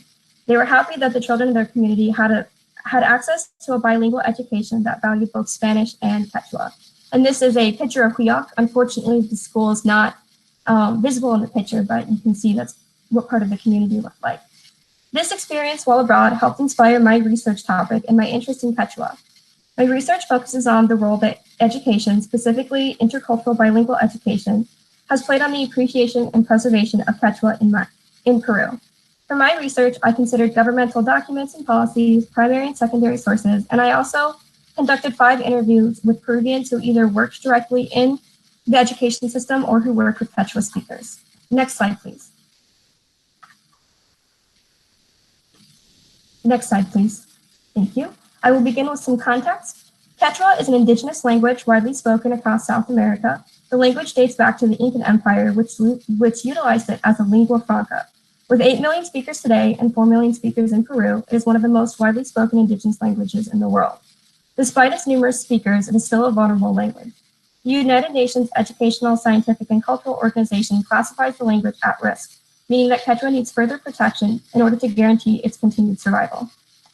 Quechua remains at risk due to several factors. First, Quechua speakers in Peru live in a country where the dominant language is Spanish, and where Spanish is given a higher appreciation than Quechua. Second, Quechua has been historically oppressed and its speakers discriminated against. This can be seen with how Quechua speakers are treated when they speak Spanish. They often speak with an accent, and this accent is typically considered a sign of a lack of education or a lack of intelligence. Part of the reason I was drawn to this topic is because of how important language is to culture. Quechua is an important part of indigenous Quechua culture, and as such, its future protection is highly important. My research also considers intercultural bilingual education, or IBE, which refers to an education that is relevant for migrant and indigenous children and helps to maintain, quote, the diversity of different cultures, ethnicities, and languages in order to support different identities and citizens. In Peru, IBE is an official educational policy used across the nation. Peru's own government states that the goal of IBE is to guarantee school learning while also respecting the mother tongue of children and adolescents belonging to indigenous peoples. Historically, Peru has been behind in intercultural bilingual education in the past few decades, when compared to other countries in the region. However, in the past 10 years or so specifically, there has been a significant increase of IBE policies being enacted in Peru. The Peruvian government has officially defined what an IBE school is and has outlined official pedagogical approaches, and also they've enacted several new teacher training programs. Additionally, they have passed new education and linguistic laws which support IBE and Quechua. I can't get into detail about all the recent advancements, but I will talk about one that particularly was interesting for me, which was the implementation of ASPI, or Las Asistencias de Soporte Pedagógico Intercultural. One of my interviewees, Elena Varga Cabrera, who worked within the Ministry of Education, talked very highly of this program. Essentially, ASPI facilitates technical assistance, counseling, and training for new IBE teachers, and also facilitates the accompaniment of new teachers working in IBE schools. With ASPI's implementation, there has been a noticeable increase in teacher quality and a smoother transition for newer IBE teachers into the workforce. This is a great achievement, as the lack of properly trained teachers and teacher quality has been a major issue in IBE in Peru, and still to an extent remains an issue today. The growth of IBE policies and legislation serves to highlight the fact that the Peruvian government and the Ministry of Education are making active attempts to improve education for indigenous children. A decade ago, many of the policies that I looked at didn't exist, and the government put very little time and attention towards the education of indigenous children. With these new advancements, IBE is on a positive path forward. However, there are still many issues facing the system currently. Next slide, please. Principally, the biggest challenge facing IBE is not with its policies, but with their application. All 5 individuals whom I interviewed unanimously expressed significant concern with the application of IBE policies. The gap between policies and application can be principally seen with the issue of indigenous participation. Many Peruvian laws demand indigenous participation in the creation of IBE policies, but this simply does not happen. A lack of indigenous participation is particularly dangerous and problematic. One cannot have an intercultural education for indigenous children without proper input from indigenous communities and parents themselves. Additionally, most of the applicational problems in Peru are rooted in fundamental structural issues within the Peruvian education system as a whole, and these are what cause many of the issues we see in IBE. Historically, Peru is one of the Latin American countries with the lowest investment rates in education. In 2017, Peru spent only 3.4% of its total GPE on public schools, and only allocated 0.6% of its education budget towards intercultural education. Next slide, please. The lack of investment contributes to a lack of resources and the unequal distribution of these educational resources, which is a major complication facing IBE, but also the education system as a whole. Most notably, highly rural or poor areas of Peru see less academic success, and these are the very areas with the highest percentages of indigenous populations. As you can see, the literacy rates and satisfactory rates for children in rural areas are much lower than urban areas. One of the examples in the charts that I always surprises me is the percent of children who have a satisfactory reading level for 2nd grade It's 16% in the urban area, but only 2.4% in rural areas. And let me reiterate, these are the areas with the highest percentages of Indigenous populations. Overall, none of these percentages are very high, but this ultimately means that Indigenous children are the ones who suffer the most from Peru's faulty education system. With this continued lack of education, Indigenous children lose the opportunity to receive an education that values and appreciates their language. Next slide, please. This gap between urban and rural is more noticeable now than ever during the COVID-19 pandemic. Currently, the Peruvian government has implemented a program named Aprendo en Casa, or I Learn at Home, which is aimed at providing children an education at home during the pandemic. Aprendo en Casa is offered through television, radio, and the internet. It is promoted as being IBE inclusive. They have a YouTube video on the Ministry of Education's website showcasing children from all over Peru shouting, I Learn at Home, in various languages. And I can have some screenshots from the video. There's a young girl saying it in Spanish, a young girl saying it in Quechua, and a young boy saying it in another Indigenous Amazonian language. However, the fact of the matter is, many rural children do not have access to Aprendo en Casa. Only 69% of rural homes in Peru have electricity, and 20% do not have access to a radio at home, and 40% do not have access to a mobile phone. As a result, the children left out of Aprendo en Casa are overwhelmingly Indigenous, rural, and poor children. In just the region of Cusco, more than 50% of children do not have access to remote education because they cannot access internet, radio, or television. In general, the gap between urban and rural continues to widen due to the pandemic. Already more children from rural areas are dropping out of school. The national high school dropout rate from Peru rose from 11.8% in 2019 to 17.9% in 2020, partially due to the pandemic. The reality of the current education system in Peru is that many students, primarily Indigenous students, lack access to Aprendo en Casa and other academic resources. These communities have traditionally lacked access to resources and money for education, and the pandemic only makes this more noticeable. If these communities had received proper help before the pandemic, they would not be struggling as much as they currently are. Next slide, please. So what can be done? To ensure a more successful future for Indigenous children and Quechua, going forward, Peru needs to invest more in IBE and their education system as a whole. They also need to work further on implementing the policies that they do have because they are good policies. If done, future national emergencies like the COVID-19 pandemic will not leave so many children without access to education. Throughout this presentation, I've gone over many of the major issues with IBE, but I want to stress nevertheless that it is an essential institution in Peru, especially for Indigenous children and Quechua speakers. Studies show that Indigenous children do better in IBE schools and schools that offer a bilingual education when compared to other schools, despite the present flaws that these systems may have. The recent advancements of IBE policy and Quechua appreciation in Peru is noticeable. One of my interviewees, Alex Molina Cruz, an Indigenous man who worked in an IBE school, specifically noticed an increased appreciation of Quechua in the city of Cusco. He mentioned his experience with taxi drivers. He said that 10 years ago or so, he'd get into a taxi and try to speak Quechua with the taxi driver, and they would typically say, I don't speak that language, speak Spanish, I don't understand you. But now he says people are making more of an effort. People will say, oh, I can understand you, or, oh, that's Quechua, or try to speak basic Quechua. So he himself has noticed an increase in this language. So yes, IBE exists within a faulty education system. Most, if not all, of the major issues in IBE are due to systemic issues in Peru's overall education system. But this does not mean that IBE in and of itself is a bad system. If anything, IBE and its goals do much to improve the Peruvian education system overall. The goal of IBE is to include the learning of both Quechua as a language, but also the learning of Quechua as a means to further understand and appreciate Quechua culture. And the advancements in IBE policies do reflect these goals. It is by no means a perfect system, but through this system, IBE provides children the chance to learn, read, and write in their native language, in Quechua, and this in itself is invaluable. So IBE does play an important and critical role in the preservation and appreciation of Quechua in Peru, and is crucial to the future protection of the Quechua language. Thank you. And the next two slides are my sources. Thank you so much, Tori, for an excellent presentation. We already have questions in the chat, and just a reminder for everyone, please put your questions in the chat and I will read them to Tori.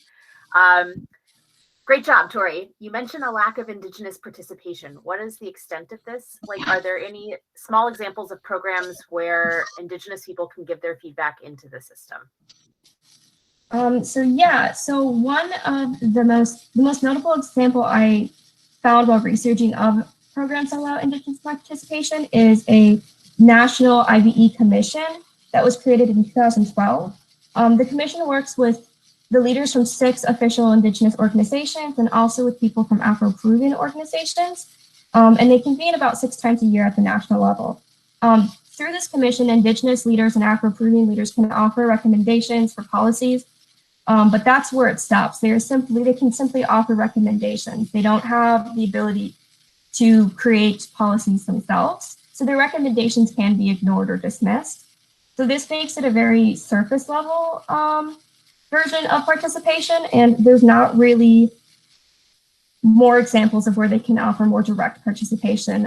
One of my interviewees talked about this as well, Alex Molina Cruz, who works in an Indigenous bilingual school, talked about how a lot of government documents you'll read will talk about how they're doing great with Indigenous participation, but really on the ground, there's not much happening communicating between local communities and parents. So, yeah.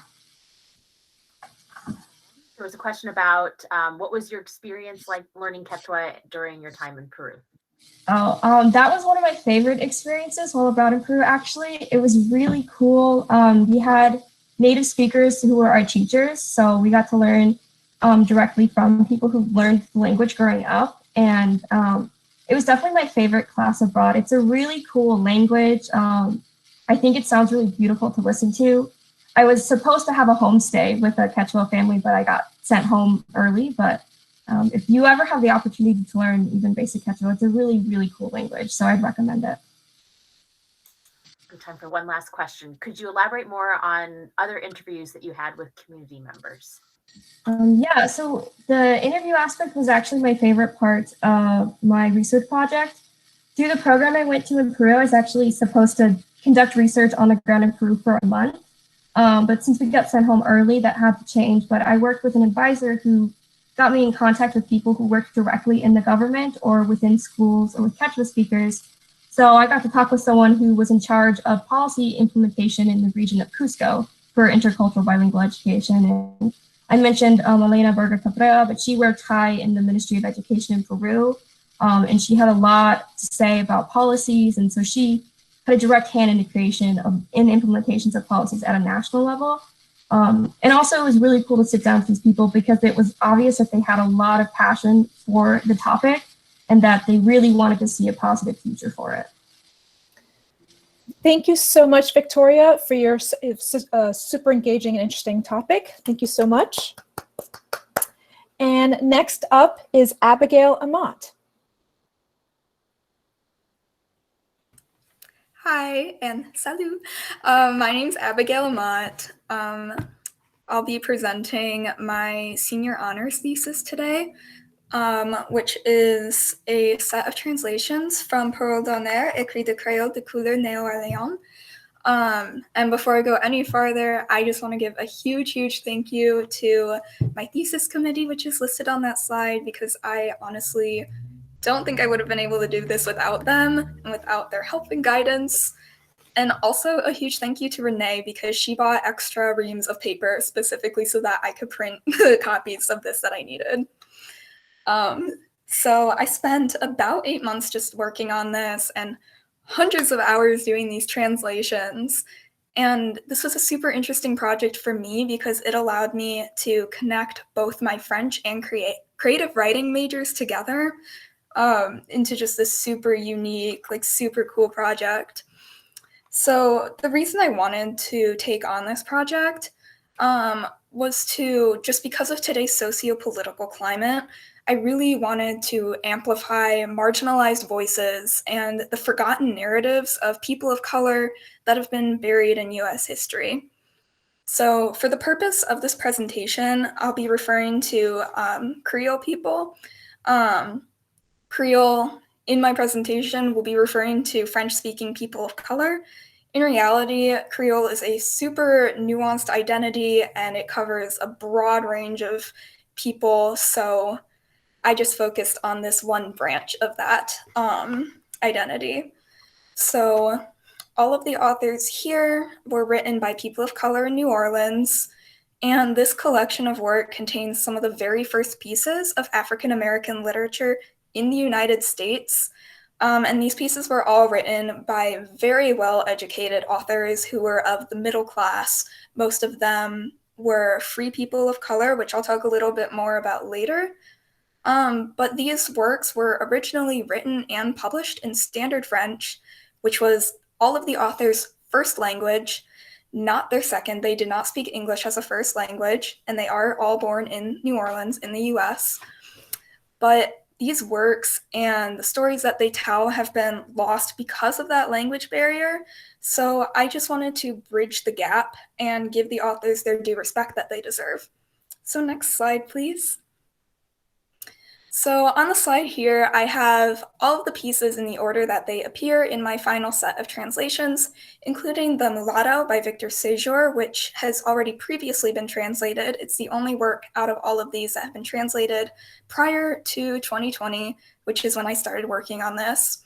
So all of these works were originally written and published between the years 1837 and 1872. So that time period spans slavery in the antebellum South through the Civil War and into the beginning of the Reconstruction era. So these authors were all Creole men of color, like I said, originally from New Orleans, and many of them were the educated children of Haitian immigrants. They all studied in the US as well as around the world. One name on this list that you might recognize is Victor Séjour. He's an extremely famous author known worldwide. He actually left New Orleans to move to Paris and study and write there. Another author that I just want to point out here is Michel Cenini. He was born in New Orleans in 1807, which was just 5 years after the Louisiana Purchase. So his mother actually escaped Saint Domingo in Haiti after the Haitian Revolution. So Cenini was a free man of color. And all of these men here who are the authors, all considered free people of color in this time, especially pre-Civil War. There wasn't really a racial binary in the United States like we know it today as being white or non-white. There was more of a third identity, if you will, a much more nuanced, fluid identity. So we had white people, we had free people of color, and then we had enslaved people. And free people of color during this time period would also own slaves. So many of them came after the Haitian Revolution. They immigrated, and again, I'll talk a little bit more about that later and why it influenced these works. So the actual works here, they're all short stories of various genres. We've got some romance, we have some like journal entries, we have drama. They cover a lot of different themes, including social commentary on race, on family, wealth, religion, and spirituality.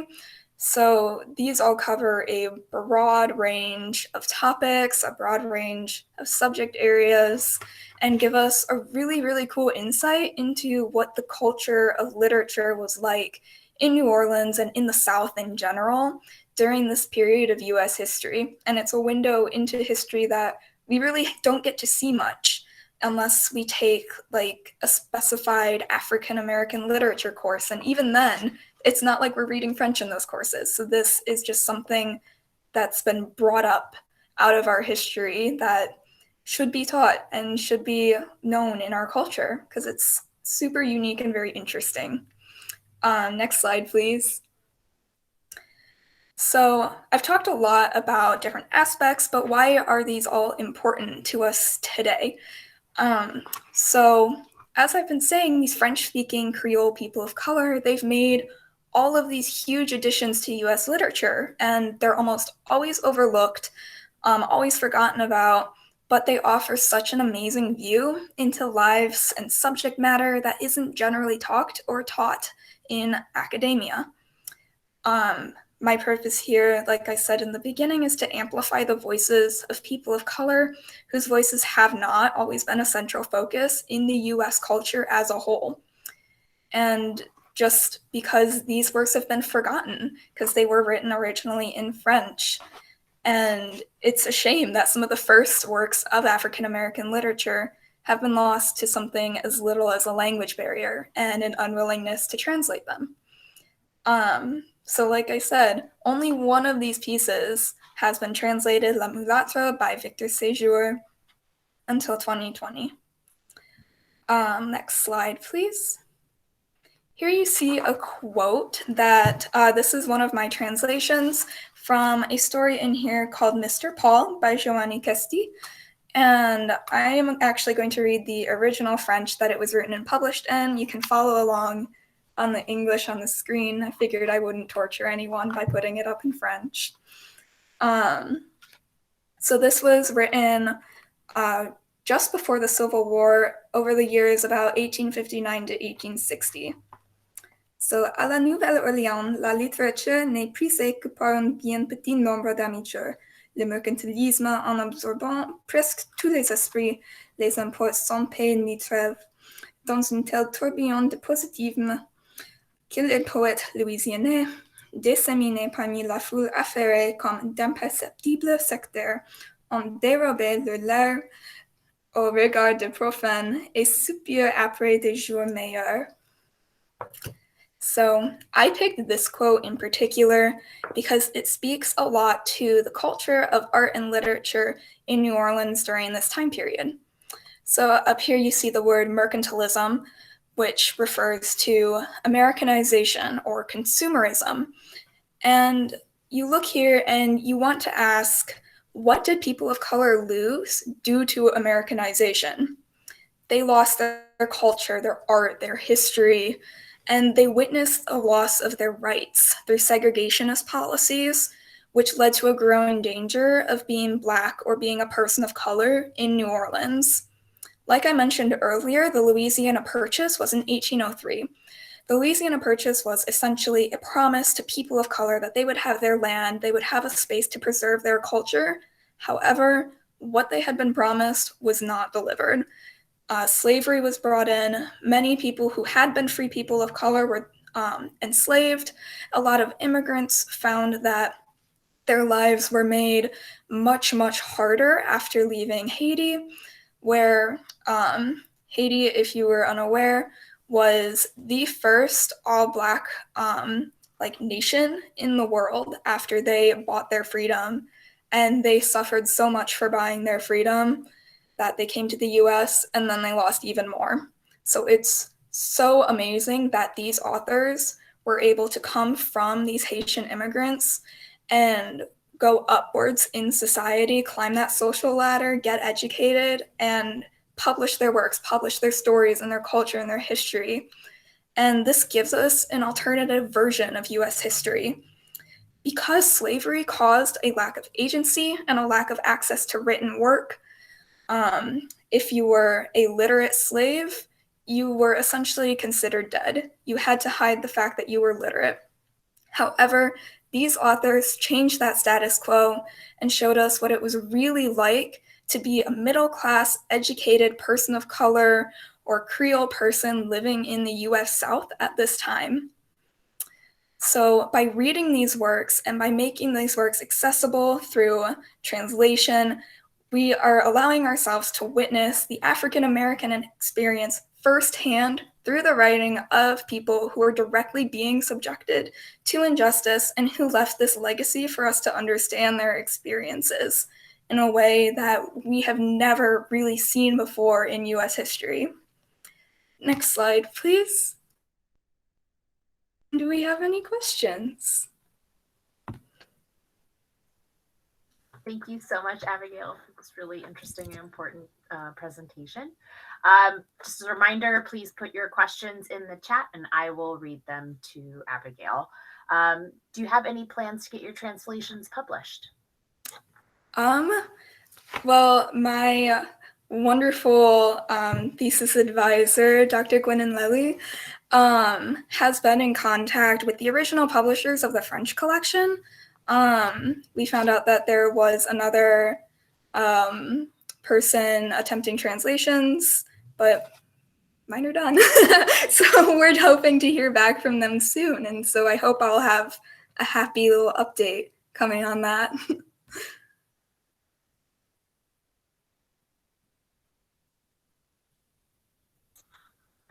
Sorry, my internet cut out, of course. Tell us more about the Haitian Revolution. Is there any impact, or what impact did this have on these writers? Well, actually, right after the Haitian Revolution, well, like I said, a lot of the authors they were born into families who were Haitian immigrants who came into the US South. So the Haitian Revolution essentially caused a lot of people to leave Haiti, to want to immigrate elsewhere.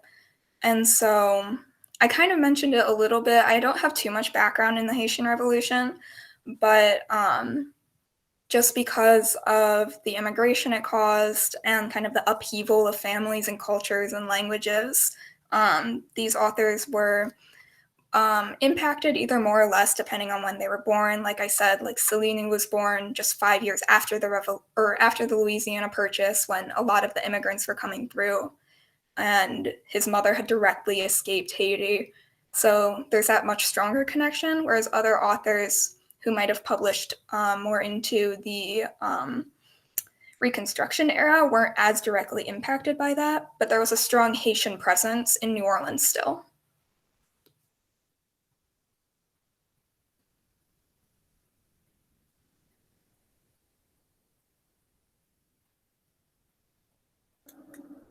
There was a follow-up. There's another question. Did you experience any challenges during the translation process? How was it navigating French from an earlier time period? Oh my goodness. So translating is hard. It's definitely a challenge in and of itself. It just takes a lot of time. And actually, this French wasn't as difficult since it's like fairly modern still. It just there's some little words or phrases that I had to go to my advisors and be like, hey, can you help me with this? I'm not quite sure what this means. Just because if you read English from the 1800s, you know, it sounds a little wonky. So it was kind of the same sort of deal here, which also caused my English, when I translated it, to sound a little wonky. So then I had to go back through and make sure everything made sense, modernize it a little bit.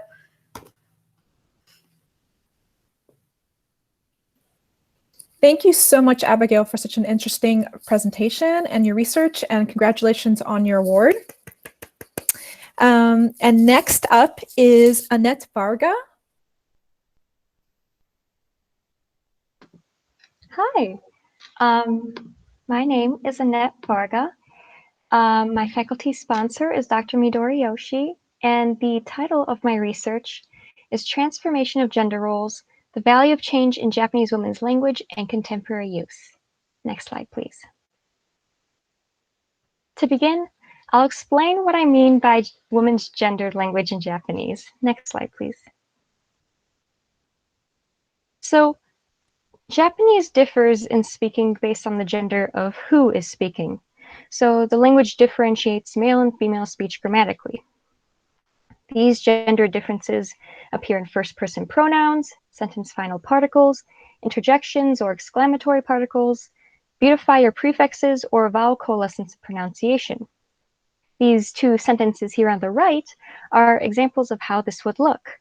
So in the top sentence, the sentence final particle wa, in this case, being associated with feminine speech.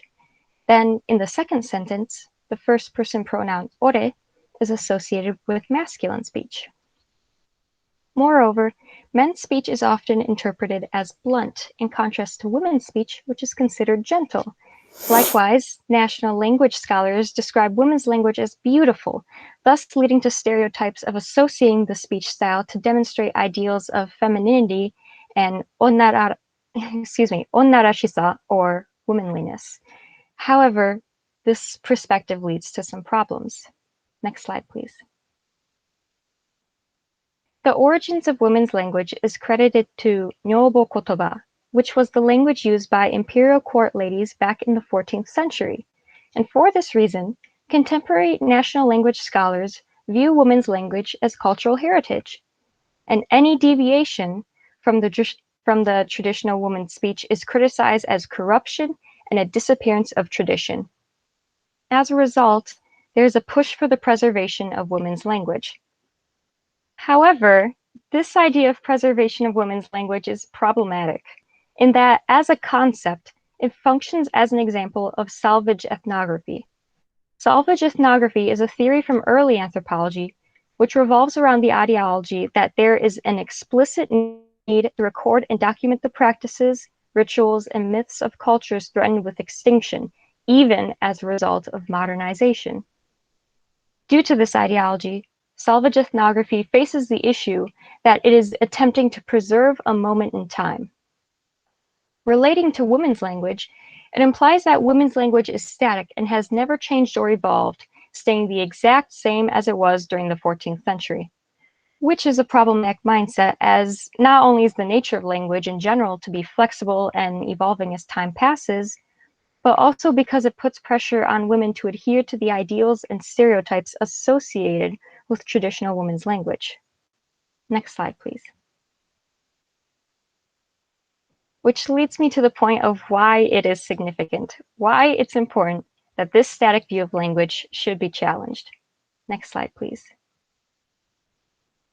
Japan itself is a rather conservative country. Amongst all of the countries in the OECD, which stands for Organization for Economic Cooperation and Development, on the measure of social institutions and gender index for 2019, Japan scored 6th from last place.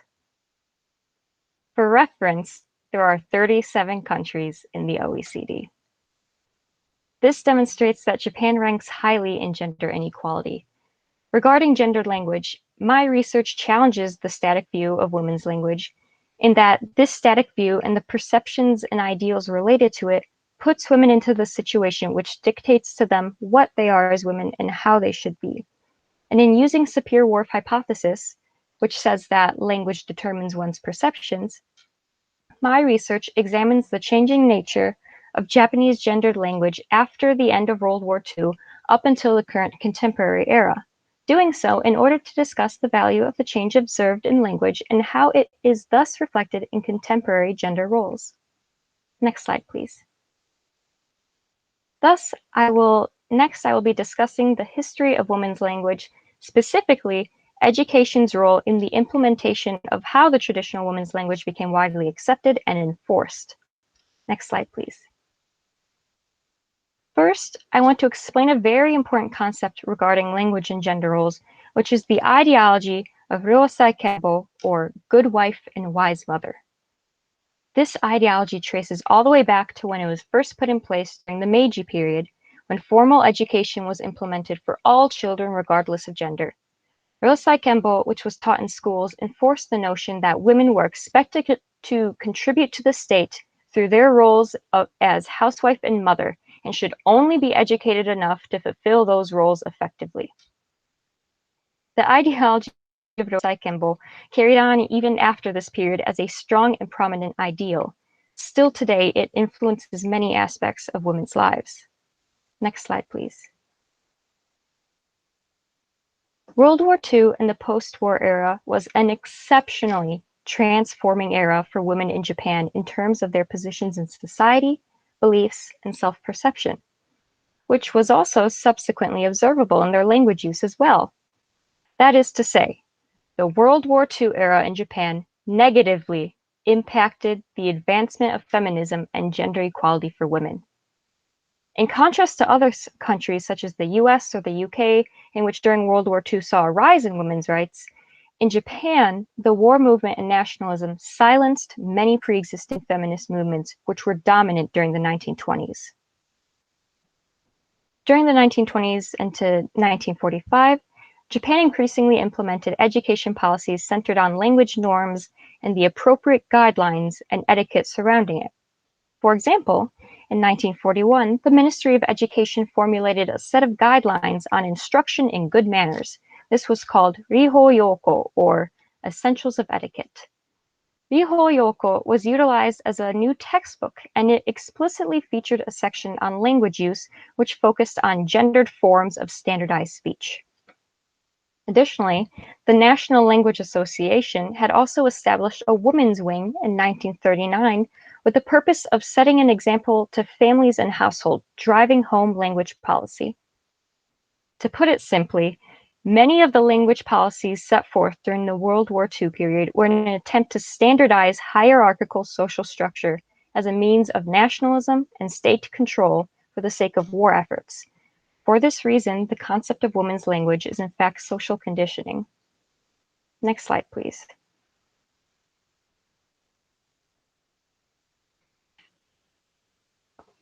Excuse me. Now that I've discussed the history and issues regarding women's language, I'm now going to discuss contemporary language use. Next slide, please. In contemporary Japanese society, the language employed by women is in the moment of transformation. However, in the face of conservative Japan, it is displayed in unique ways. Many women are opting to use male-associated pronouns or adopting gender-neutral speech. An example highlighting this would be the longitudinal ethnography conducted by Ayumi Miyazaki as she observed what pronouns middle school students used. Miyazaki found that the girls often used more male-associated pronouns, such as boku, or even more neutral pronouns, such as uchi.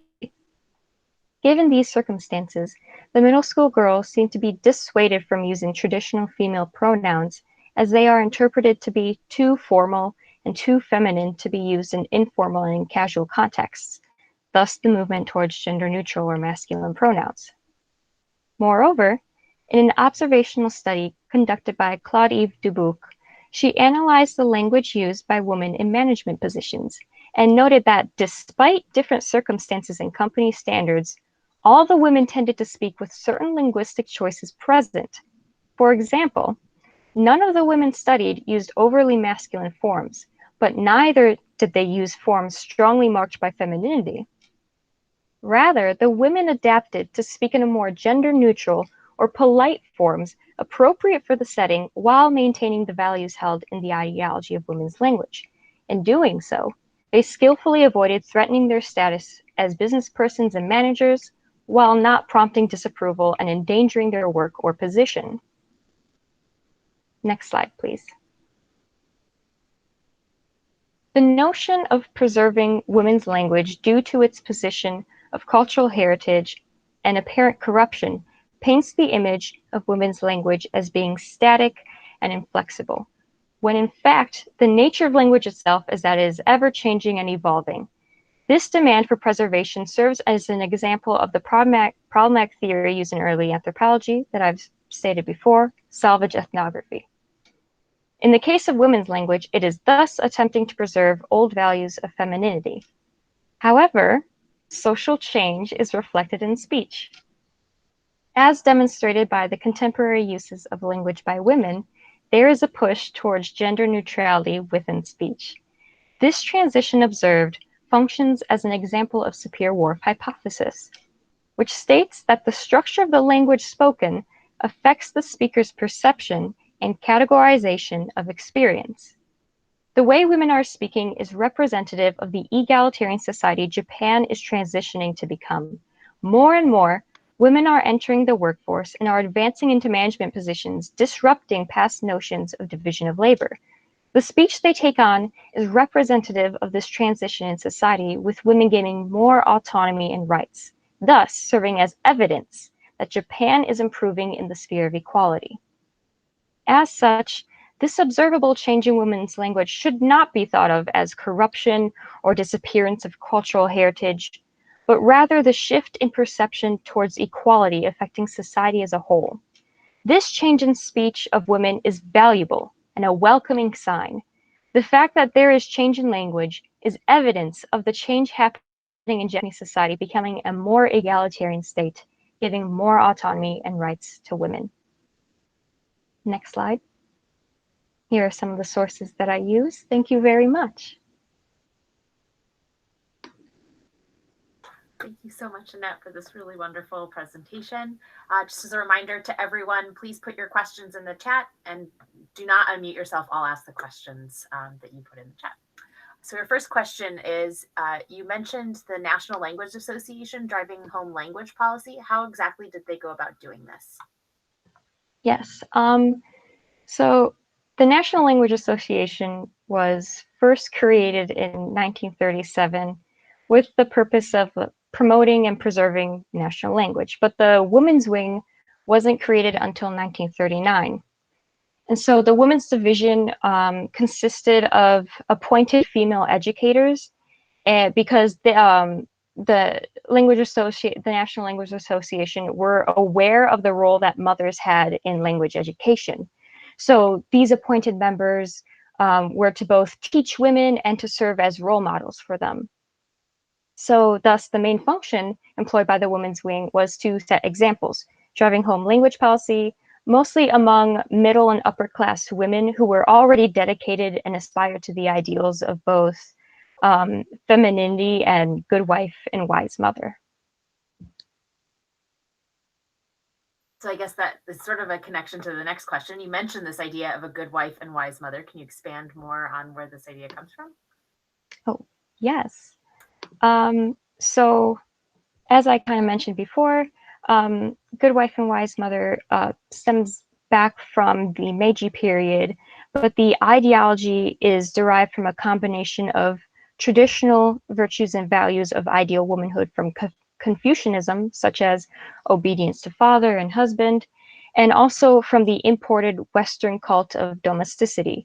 So it was in this sense that women came to embody like this shifting boundary between tradition and modernity with good wife and wise mother.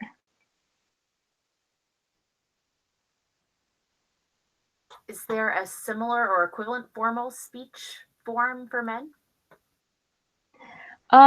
There, in the Japanese language, there is a mode of formal speech called keigo, which you would normally use in like business contexts and the like.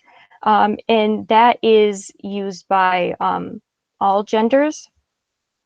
So in the case of the study by Claude Dubuc, she noted that a lot of women tended to kind of be on the safer side by using that polite form of speech, or in some other cases, using the more gender neutral speech style. So it was either of those two.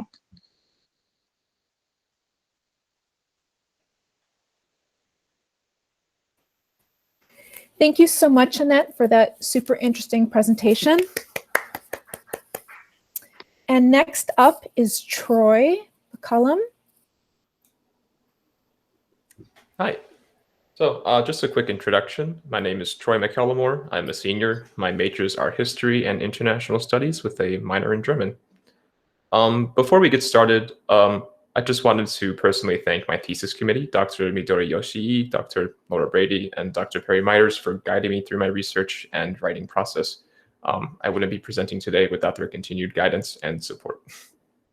So, this is a presentation on my departmental thesis titled Triumphalism on the Big Screen, the Division of East and West Germany After Reunification.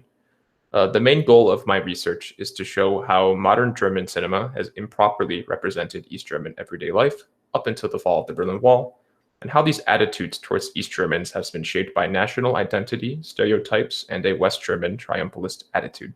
Next slide, please. So for my methodology, I critically analyzed public opinion in Germany gathered by national news media sources such as Deutsche Welle, Berliner Zeitung, and various other papers that conducted surveys and studies on East and West Germans after reunification. I then analyzed academic discourse on German reunification, specifically on East and West German national identity, how reunification occurred, and East German integration post-reunification.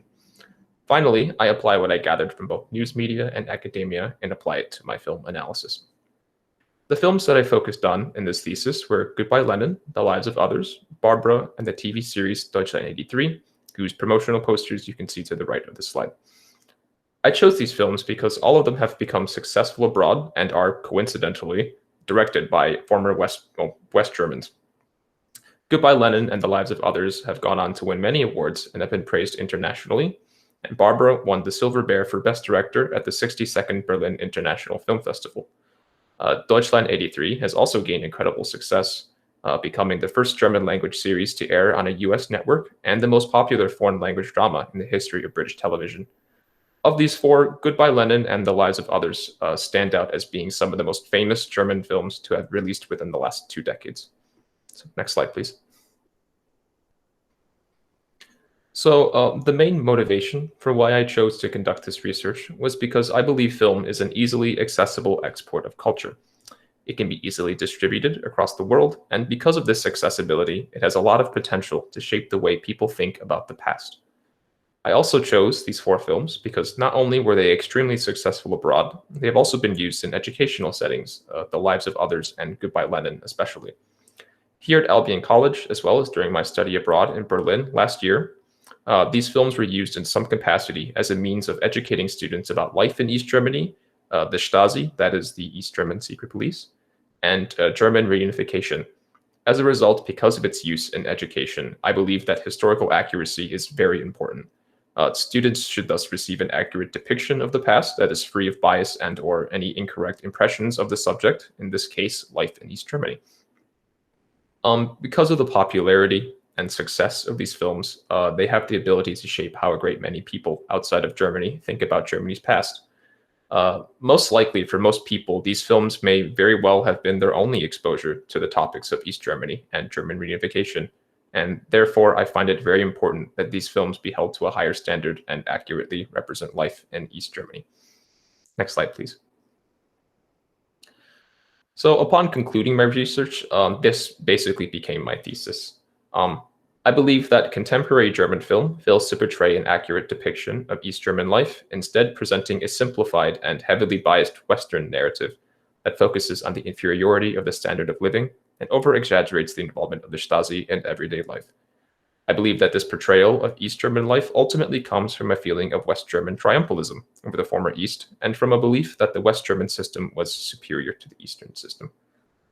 And it had become apparent upon concluding my research that the way in which East Germany and East Germans are depicted stems from a shared cultural experience in former West Germany, and the attitudes towards East Germany in these films thus reflects a Western rejection of the former Eastern system.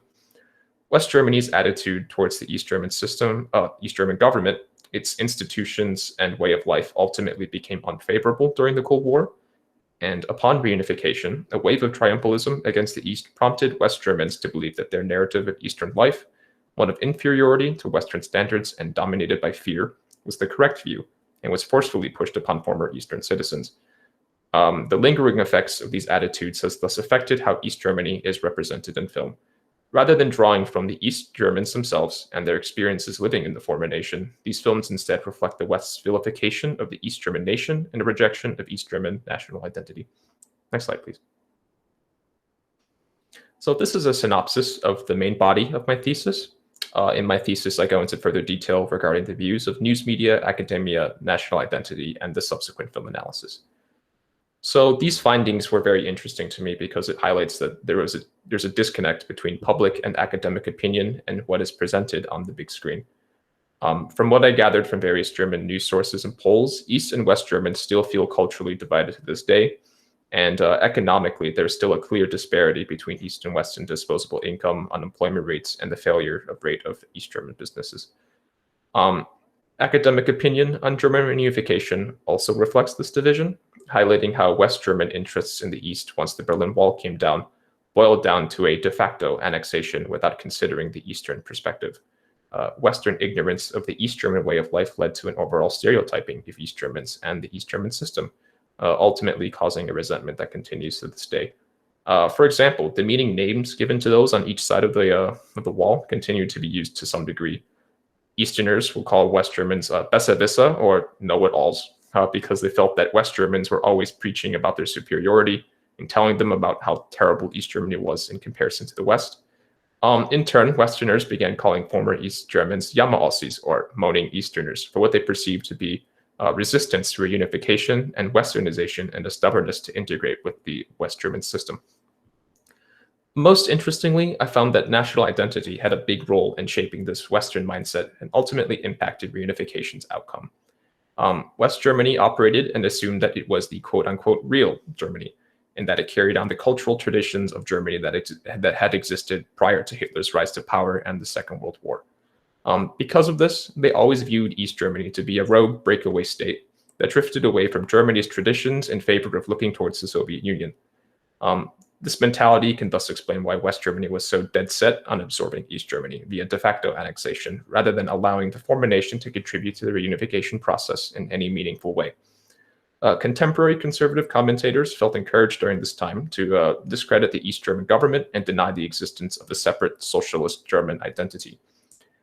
This, coupled with the existing hostility towards the East German government, the West German people's unwillingness to accept change for the sake of unity, and West Germany's sense of superiority encouraged the West German government to pursue this policy of de facto annexation. As a result, the German Democratic Republic was dissolved, and its 16 million citizens suddenly found themselves citizens of the Federal Republic of Germany. As a result, modern films about East Germany reflect these Western biases. I found common trends in each of the films I analyzed in my thesis, and these trends are as follows. An emphasis on the inferiority of the East German standard of living, often commenting on how apartments and other abodes were poorly constructed and how there was a lack of material goods.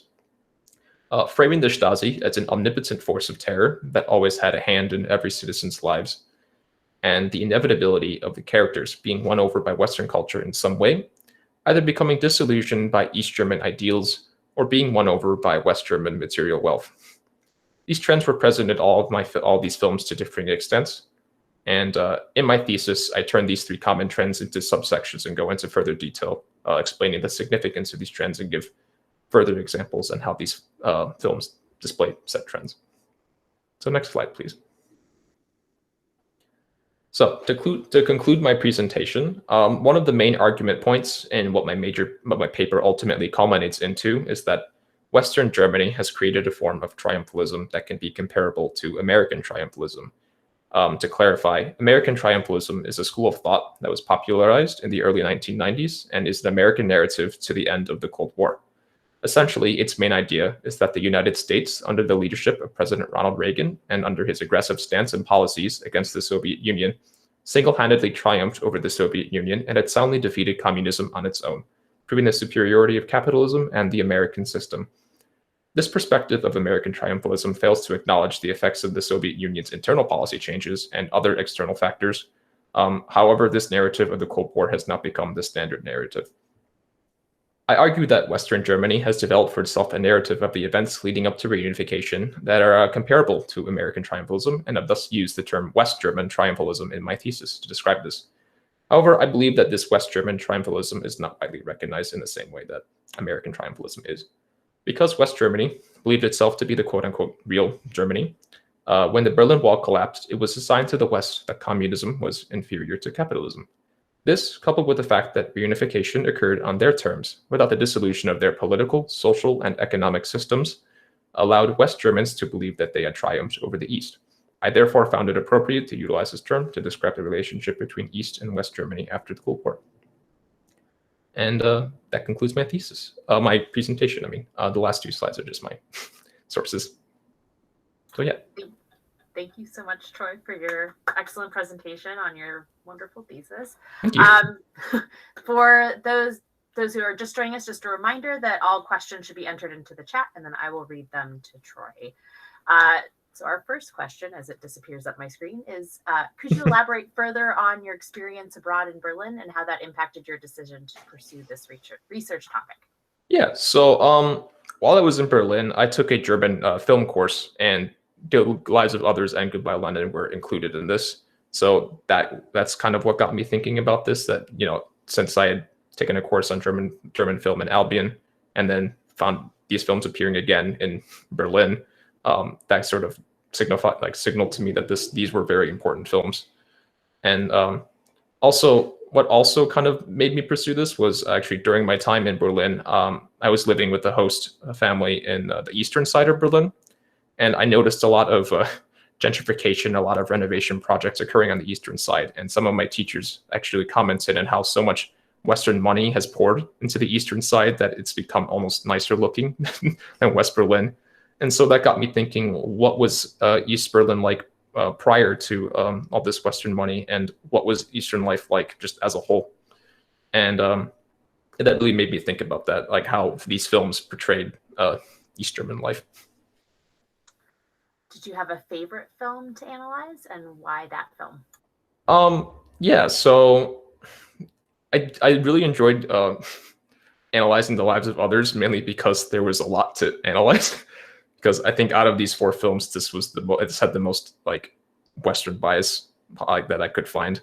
There are a lot of clear like comparisons to the main character who was an East German, like a Stasi officer, and sort of the other main character who was this artist who was really like invested in like culture and other things, and had connections to the West. And so there are these really obvious comparisons made there that I kind of had fun poking holes at. But yeah. What was the most interesting portion of your research, and what surprised you? The most interesting portion was actually national identity. Going into this, I didn't really consider it as being super important, though. After going and researching this, I realized this is probably the biggest contributing factor to why these films are how they are. Yeah. So, yeah. Could this be considered as another chapter in the long history of a divided Germany, Catholic versus Protestant, North versus South? Or is there something more detrimental and specific about this conflict? I think there's something far more impactful for this conflict, simply because while East and West Germany were divided, they actually ended up developing 2 like really like rather unique identities. And that reflected in their in the foreign policy for each nation, where they kind of operated as kind of like 2 separate nations without really considering like any immediate reunification processes. There is a moment in my thesis where I discuss how like although the West German government always like emphasized that reunification was going to occur, they never tried to like openly pursue any sort of imminent reunification. And so these 2 countries had a long time to just kind of be themselves. And so now that they're one unified nation again, it's kind of not really addressed, but like they have like East and West still have some pretty different like cultures, basically. Thank you so much, Troy, for such an engaging presentation. Thank you. Our next presenter this afternoon is Desiree.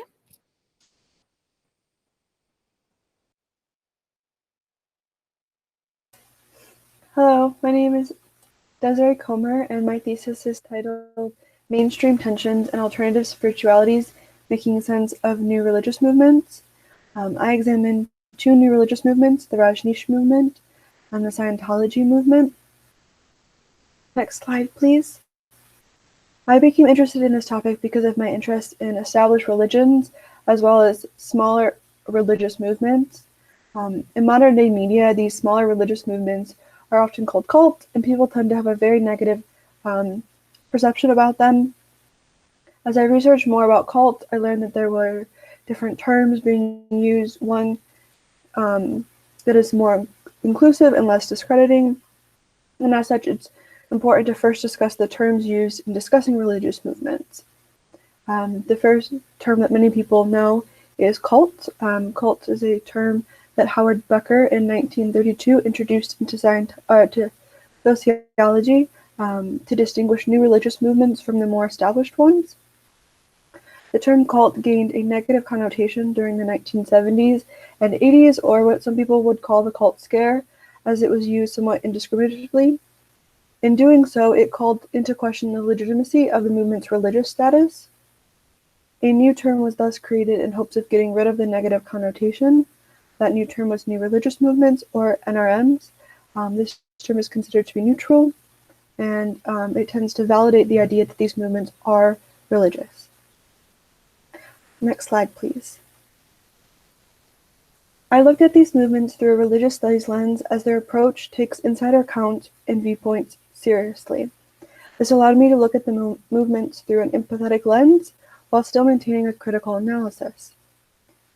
My approach was inspired by religious scholar Jonathan Z. Smith, whose article The Devil and Mr. Jones emphasized the importance of humanizing the movements and comparing them in order to gain a better, nuanced understanding. I analyzed the movements in their social historical context, which allowed me to analyze their responses to societal tensions through the use of primary and secondary sources. Next slide, please. So for my first one, which is the Rajneesh movement, I examined two primary sources, both written by Osho himself. The first one is called Everything About Homosexuality, which is chapter 8 of Yoga and the Alpha and the Omega, volume 9, which is a 10-volume series of discourses that Osho gave in India in 1976. The second primary source is the Tantra Experience, which is also a series of discourses given in 1978. Osho was a guru that started in Pune, India, and came to the United States in 1981, in part to avoid police and debts. Once here, he started a town called Rajneeshpuram, or Rajneesh Town, near Antelope, Oregon, and eventually got deported in 1986 because of charges of bioterrorism and the violation of the separation of church and state clause. Osho died in 1990, but his movement in Pune still lives on. Some of you might be familiar with Osho because of the Netflix documentary Wild Wild Country. Osho's main message, which can be seen from the quote, is that Osho believed that God has hidden the key in your sexuality, the key to enlightenment, that is, which can only be found through the expression of sexuality. The message of free sex and sexuality and its importance for gaining enlightenment can be seen as a very attractive message, given the changing ideas regarding sex and sexuality in the United States during the 20th century. Next slide, please. Even though Osho was accepting of free sex, he was a product of his time in regards to his thoughts about homosexuality. Osho thought of homosexuality as the second stage of sexual development, and as for that, Osho thought that the stage is good to pass through, but it is bad to cling to, as he saw the homosexual identity as a perversion. Osho believed that heterosexuality was the final stage of sexual development. The thought of homosexuality as a stage was an established idea of Osho's before he came to America.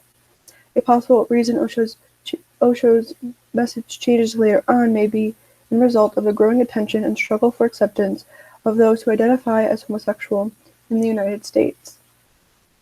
After deportations, Osho's message changed. He no longer viewed homosexuality as unnatural. Now for Osho, all sexual expression was viewed as natural. And the one place that he expresses it is through the quote, "How can the unnatural happen in the first place?" While his thoughts on homosexuality evolved, originally his views on homosexuality were at odds with his main message. Next slide, please. The second movement that I looked at was Scientology, and I used three primary sources, two of which were written by L. Ron Hubbard himself, Clear Body, Clear Mind, and Dianetics, the Original Thesis. The third primary source that I used was written by the Church of Scientology International, and is called Scientology, Theology and Practice of Contemporary Religion. L. Ron Hubbard was a science fiction author turned religious leader. He created Dianetics, which after went bankrupt in 1952, evolved into what is now called Scientology. Scientology is considered controversial, as they are very secretive, and there are many stories about possible abuse and forced confinement. Scientology is now run by David Miscavige, who took over after Hubbard's death in 1986. Scientology's main message is to free the thean, or soul, to reveal the untapped human potential, because as experiences accumulate over time, they cause the thean to become enmeshed with the material universe, weighed down and unable to reach its full potential. Thus, it is through Scientology's central religious practices that the thean is able to extricate himself from its entrapment. The main religious practice is auditing, which uses a device called the E-meter that Scientology claims has a scientific and religious basis. The connection between science and religion could be seen as a way of uniting them in a time of conflict, as the 20th century discourses around religion and science were in conflict at the forefront of public and government interest. Next slide, please. Scientology's practices that are used to free the thean, like auditing, have qualities that are indicative of coercion.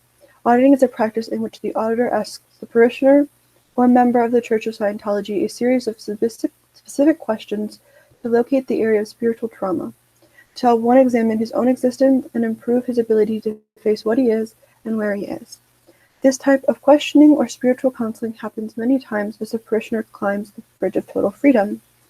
The Bridge of Total Freedom can be seen as a training regimen that includes auditing and the self-teaching of the doctrine. The training regiment's end goal is spiritual enlightenment or the freedom of the thean. This idea of excessive confessions and a changing of members' interpretation of their experiences and emotions to be in line with the doctrine are examples of what Richard Offici calls coercive persuasion. I used Offici's model portrayed in his article titled Coercive Persuasion and Attitude Change, published in 1992, as instead of brainwashing as that is a term that is highly associated with cults and is considered negative. The coercive persuasion model does not dehumanize the members, as it states that their free will not be taken away from them, as is commonly thought in terms of brainwashing. The model also allows for critical analysis of practices that can influence the members' actions and beliefs while still holding the members accountable for their own actions. Next slide, please. These movements appeal to converts because they address societal tensions like changing norms around sex and optimizing life through science, and thus should be taken as seriously as religious movements, even if there are coercive or hypocritical elements, which is a common theme in the history of religions. They should not be dismissed as cults that merely manipulate or brainwash their adherents.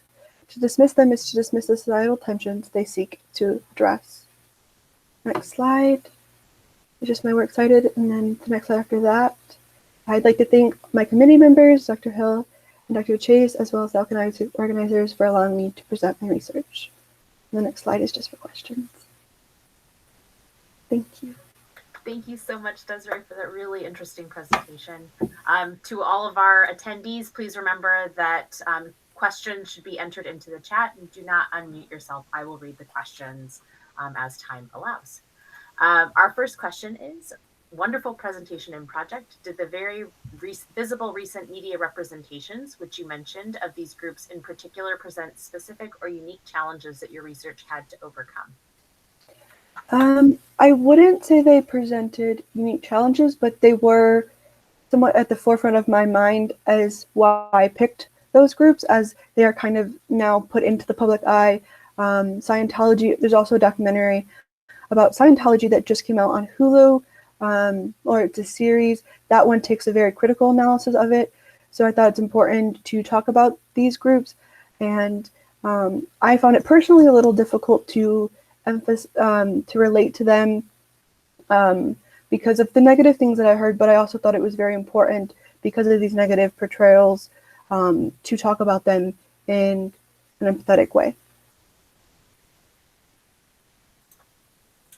Lots of great job, Desiree, and excellent presentation. Does anyone else have any questions?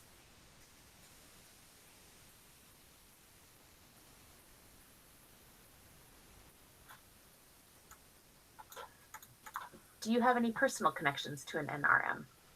No, I do not. I grew up religious, so it's always been an interesting topic for me. I am not myself religious, but I think it's an important topic to discuss. as there are many people in the world who are religious. Is all media coverage good media coverage? And do these groups ultimately appreciate Netflix documentaries, etc.? So I would say no, not all media coverage is good coverage. Scientology specifically, that documentary that came out about them does not show them at all in a good light. The whole point of that documentary is to shed light on people's personal negative experiences in the group. I do think documentaries and exposés are important to have, though a majority of new religious movements are very secretive, so it is difficult to get not only their approval, but get any information about them that isn't through secondary sources. Do you think there is a difference in the perception of cults in relation to old religions versus newer religions? So, for example, ancient polytheistic cults versus Scientology. Yes, so the United States has a way of portraying religion as kind of always correct or very, very important. So I think that is different when considering the new religious movements that are starting. Many people find them very concerning, and it's important to note that the more established religion started off as smaller groups that grew, and I don't necessarily know too much about the earlier cults, but I do think that in some ways they may have been treated similarly to how new religious movements are being treated now.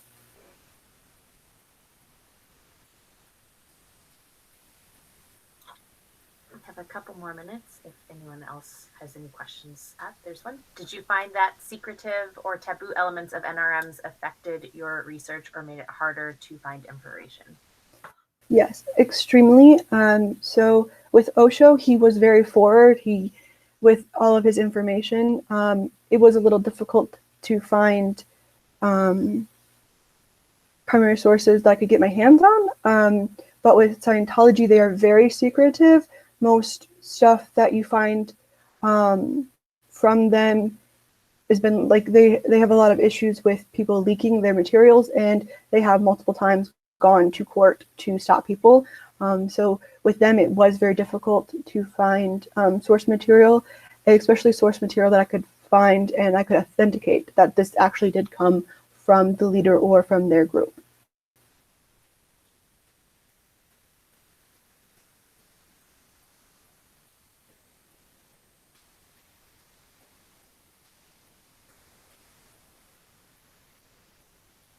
Lots of great work, Desiree, and thank you so much. It's really excellent presentation. Thank you. Thank you, Desiree. We have one final presentation in this forum for this afternoon, and that is Mickey Benson. Hey there. So my name is Mickey Benson, and for my research, I covered the use of religious spiritual objects in relation to modern help-seeking and non-traditional religious behavior, or spiritual but not religious behavior. And this kind of encompasses things like modern yoga, $75 ritual candles, and curated self-care and self-help boxes. And kind of more importantly than that, the subjects who are individually seeking a legitimate spiritual experience and how their manifested desire to reach enlightenment, have the best self-care practice, and cope with overwhelm then kind of creates a culture that is both help-seeking and also harmful. And many of these religious objects begin with a clear contextual grounding in a religious praxis in time and space, where there is a setting that is, here is the object, and then they get removed to, here is the object in, a self-care box within a bath bomb in an Instagram infographic. And it creates kind of a transformative relationship within a transformative relationship. And these forms don't just exist in kind of this malleable negative transformation. I also looked at these forms in regards to revivalist movements and movements that were rooted more in cultural tourism and cultural appropriation. And the nuance that I just really want to stress to you all on the first slide before we begin is even in the most decontextualized of these ritual forms, there are still people that are finding a meaningful and legitimate spiritual experience, regardless of some of the negative connotation or context that we might be taking it with. So with all of these forms and with all of these interactions, there's a lot of duality that can't just be boiled down to this is a transactional approach that means X, Y, Z. We go to the next slide. So to kind of outline my research, I wanted to cover a couple of key terms that I find really encapsulate what I've been doing, specifically this idea of the quality of art that is subject to time and space called aura. This is a term that was coined by Walter Benjamin in 1936. It isn't just explicit to objects, but I try to use it in relation to anything that can be recognized as an aesthetic, ritual, or identifiable experience that can be altered by the means of production and power. So how we're framing it, how we're engaging with it, and who is engaging with it. And that speaks to this later idea of commodification, our social construct where one power can take cultural elements such as identity or language and turning those elements into a service or good for the greater public. And this greater public in my context is the spiritual marketplace, which is the shift from traditional religious understandings as we know them to a more diverse cross-cultural approach of people that can curate their religious experiences across traditions. And those people who are traditionally associated with being both introspective and also a bit flighty when they come into different associative religious terms is the spiritual but not religious community. And this is a really fascinating group of people because they would not appreciate that I just grouped them into a community, as they tend to glean from a variety of different traditions to find things that are uniquely meaningful across different, both pluralistic denominations and different religious cultures that they might or might not identify with or belong to. Next slide. So the primary source text that I really ground a lot of my work in specifically that I mentioned before, the work of art in the age of mechanical reproduction, was written in 1936 in regards to a lot of issues of modernization and technological advancement that were that created pressures that were felt by Walter Benjamin, who is a brilliant philosopher and diaspora Jew. And he argues that art has always been reproducible. It exists for both tradition and exhibition. So this in that art as a grounded context exists, and art within different contexts can also exist. And technology changes both the creation of art and also the how of our engagement with art. So these ideas of contextual framing happen not just in regards to this is the art, we see the art, but also who is looking at the art, who is identifying with the art. Is the art made to be a small, intimate little thing that we all sit around and look at? Or is this art that is made for ritual that is supposed to have a broader spiritual experience for everyone and for the community approaching it? And kind of going from his work, I also worked with the work of Veronique Alclaus, Coretta King, and Andrea Jane to talk about how we can look at art and spirituality as being things that are reproduced and communicable by the community. Next slide. So in my research, I really wanted to ask the question, how does the digital landscape affect the spiritual marketplace? And grounding from the work of many religious studies scholars and philosophers, I then moved forward with my personal landscape, the digital landscape, and created 3 different social media profiles to engage with tracking cookies and keywords around help-seeking behavior, spirituality, spiritual connection, and coping with COVID-19 to figure out what information I could put out there to attract more decontextualized and recontextualized graphics. So what you see on the right-hand corner at 1:13 in the afternoon, Instagram wants to let me know that I am capable of virtual online healing and a practitioner is waiting. And slightly below that, from one of the websites that I studied in my thesis, is a website that sells bracelets, necklaces, earrings, and also promises happiness, freedom from overwhelm, love and loyalty, luck and success, and strength and stability. So there's always this duality with these really beautiful ritual objects to say, here is a culture that has, say, a ritual around happiness and connection, and now here we can give you happiness and connection for $19.99. So to look at that kind of approach of how specifically being online creates these keywords and these communities for people to connect in was something that brought together a lot of points of contextualization and recontextualization that we'll see more of on the next slide.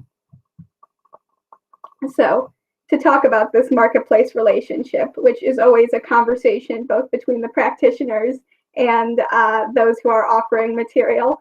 On the left-hand side, I have a rather funny meme from someone reflecting on what it means to be a person in capitalism, saying, no, you don't get it. This is the purchase that's going to bring me eternal happiness and identity. And then shortly later on the right-hand side is an advertisement I got during the same day of research with 125 wholesale vendors from 10 trade shows that were also promising to give you identity and gratification and give everyone all the tools they need for their individualistic spiritual experience.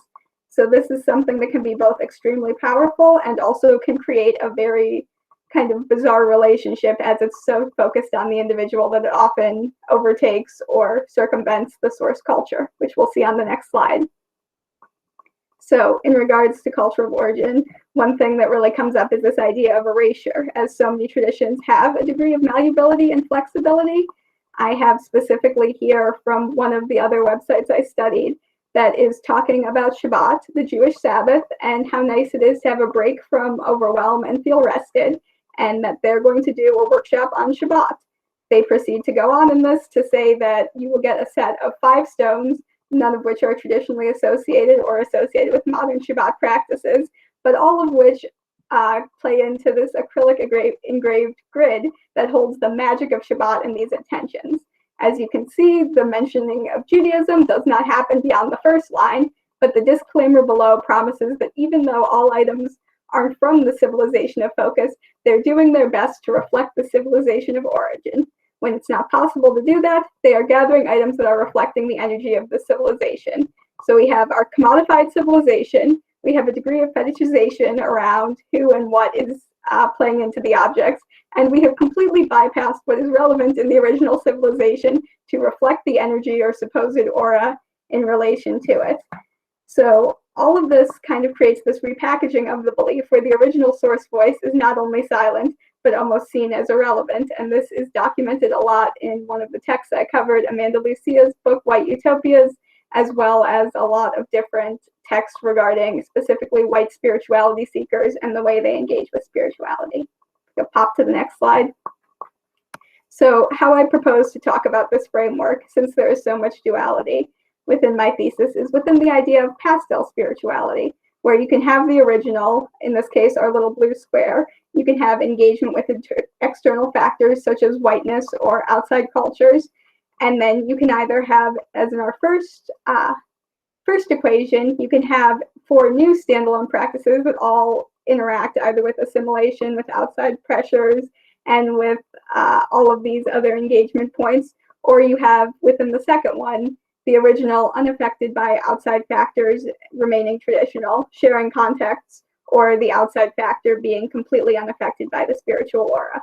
So there are all of these different ways where tradition kind of plays with the outside world, and either tradition gets changed, the outside world gets changed, or we see this internal tension where both tradition and the outside world exist in regards to the energy of a group and how we create these new contexts in group behavior. And I just want to end off saying that there isn't an ethical claim that I feel comfortable making in regards to this, both in regards to maintaining tradition and whose ideological responsibility it is, and in regards to this help-seeking behavior from everything that I've read and everything I've witnessed online. I don't believe there should be a hierarchy of these forms to say this revival movement or this online offshoot is somehow better or worse, but rather to speak to the ways different groups connect in across different landscapes. Thank you. Thank you for your time. Anyone have any questions or anything? Thank you so much, Mickey. We've talked about your research before, and I was so looking forward to your presentation. Excellent work. For our attendees, please put your questions in the chat, and rather than unmuting yourself, I will read your questions to Mickey so she can answer. So the first question is, I'm wondering how the phenomenon of non-Jewish spiritual, not religious people claiming to practice Kabbalah informed your focus. Oh, absolutely. So I spent a lot of time reading about Kabbalah and yoga, looking at the ways that specifically people who are interested in, for those who don't know, Kabbalah, Jewish mysticism that tends to be a closed practice within the Jewish community, but there are also elements of Kabbalah that have become either taught outside of the community or taught to people who are new to learning about Judaism, that people specifically find, like Madonna's a famous example, will find Kabbalah very beautiful, very enlightening. They'll, buy red string bracelets. They'll want to take workshops. And one of the kind of striking quotes from the book's called From Yoga to Kabbalah, that by Veronica Alkbas, she's top one right there. She interviewed a woman who felt that she wanted Kabbalah despite its Jewishness instead of because of its Jewishness. And the woman in this case study said a lot of things that I find rather inflammatory and inappropriate to say specifically about Judaism, but still was like, I love Kabbalah, I love what I'm learning. I think this is a really cool and impactful thing, but I don't really want to learn about the history of it. So I think that kind of recontextualization is something that, especially in regards to like Judaism as a living religion right next to Kabbalah, and then people practicing Kabbalah as though Judaism died off, is something that's a very interesting modern relationship. Do you see a major increase in use of explicit marketplace language, spiritual boss, enterprise, etc., since the notion of spiritual marketplace or the shopping cart emerged descriptively with scholars like Roof and others? It seems that this term did not originally point to such explicit commodification, and now it's quite striking how clear the business or economic language and practice is apparent in your examples. Yeah, it's a good question. So I know in the original Roof text, which predated the internet, and also the big source point was talking about how the religion section of bookstores has gone from just here are religious textbooks to being angels and numerology and crystals. And even the ways we're defining religion, both within the religious studies community and within the broader marketplace, have changed so much. So I think in regards to terms and buzzwords, there were a lot of things online that I was able to be like, oh, this is a trend. If I'm specifically searching rose quartz points, I can find someone who's doing rose quartz points and a class and a wand and a series of sage bundles that I can get with it. So I think a lot of these entrepreneurial language comes also from the ways yoga has been commodified and the ways that people are very comfortable talking about yoga removed from its source context and yoga in the American context, which is a much longer rant and conversation that I would love to have, but also has to do with kind of the ways we've normalized having these conversations in general as being a spiritual or a religious conversations. We have time for one more quick question. You talk about objects being imported into an unrelated faith tradition. Are there instances where religious objects are exported from faith traditions by these sorts of people?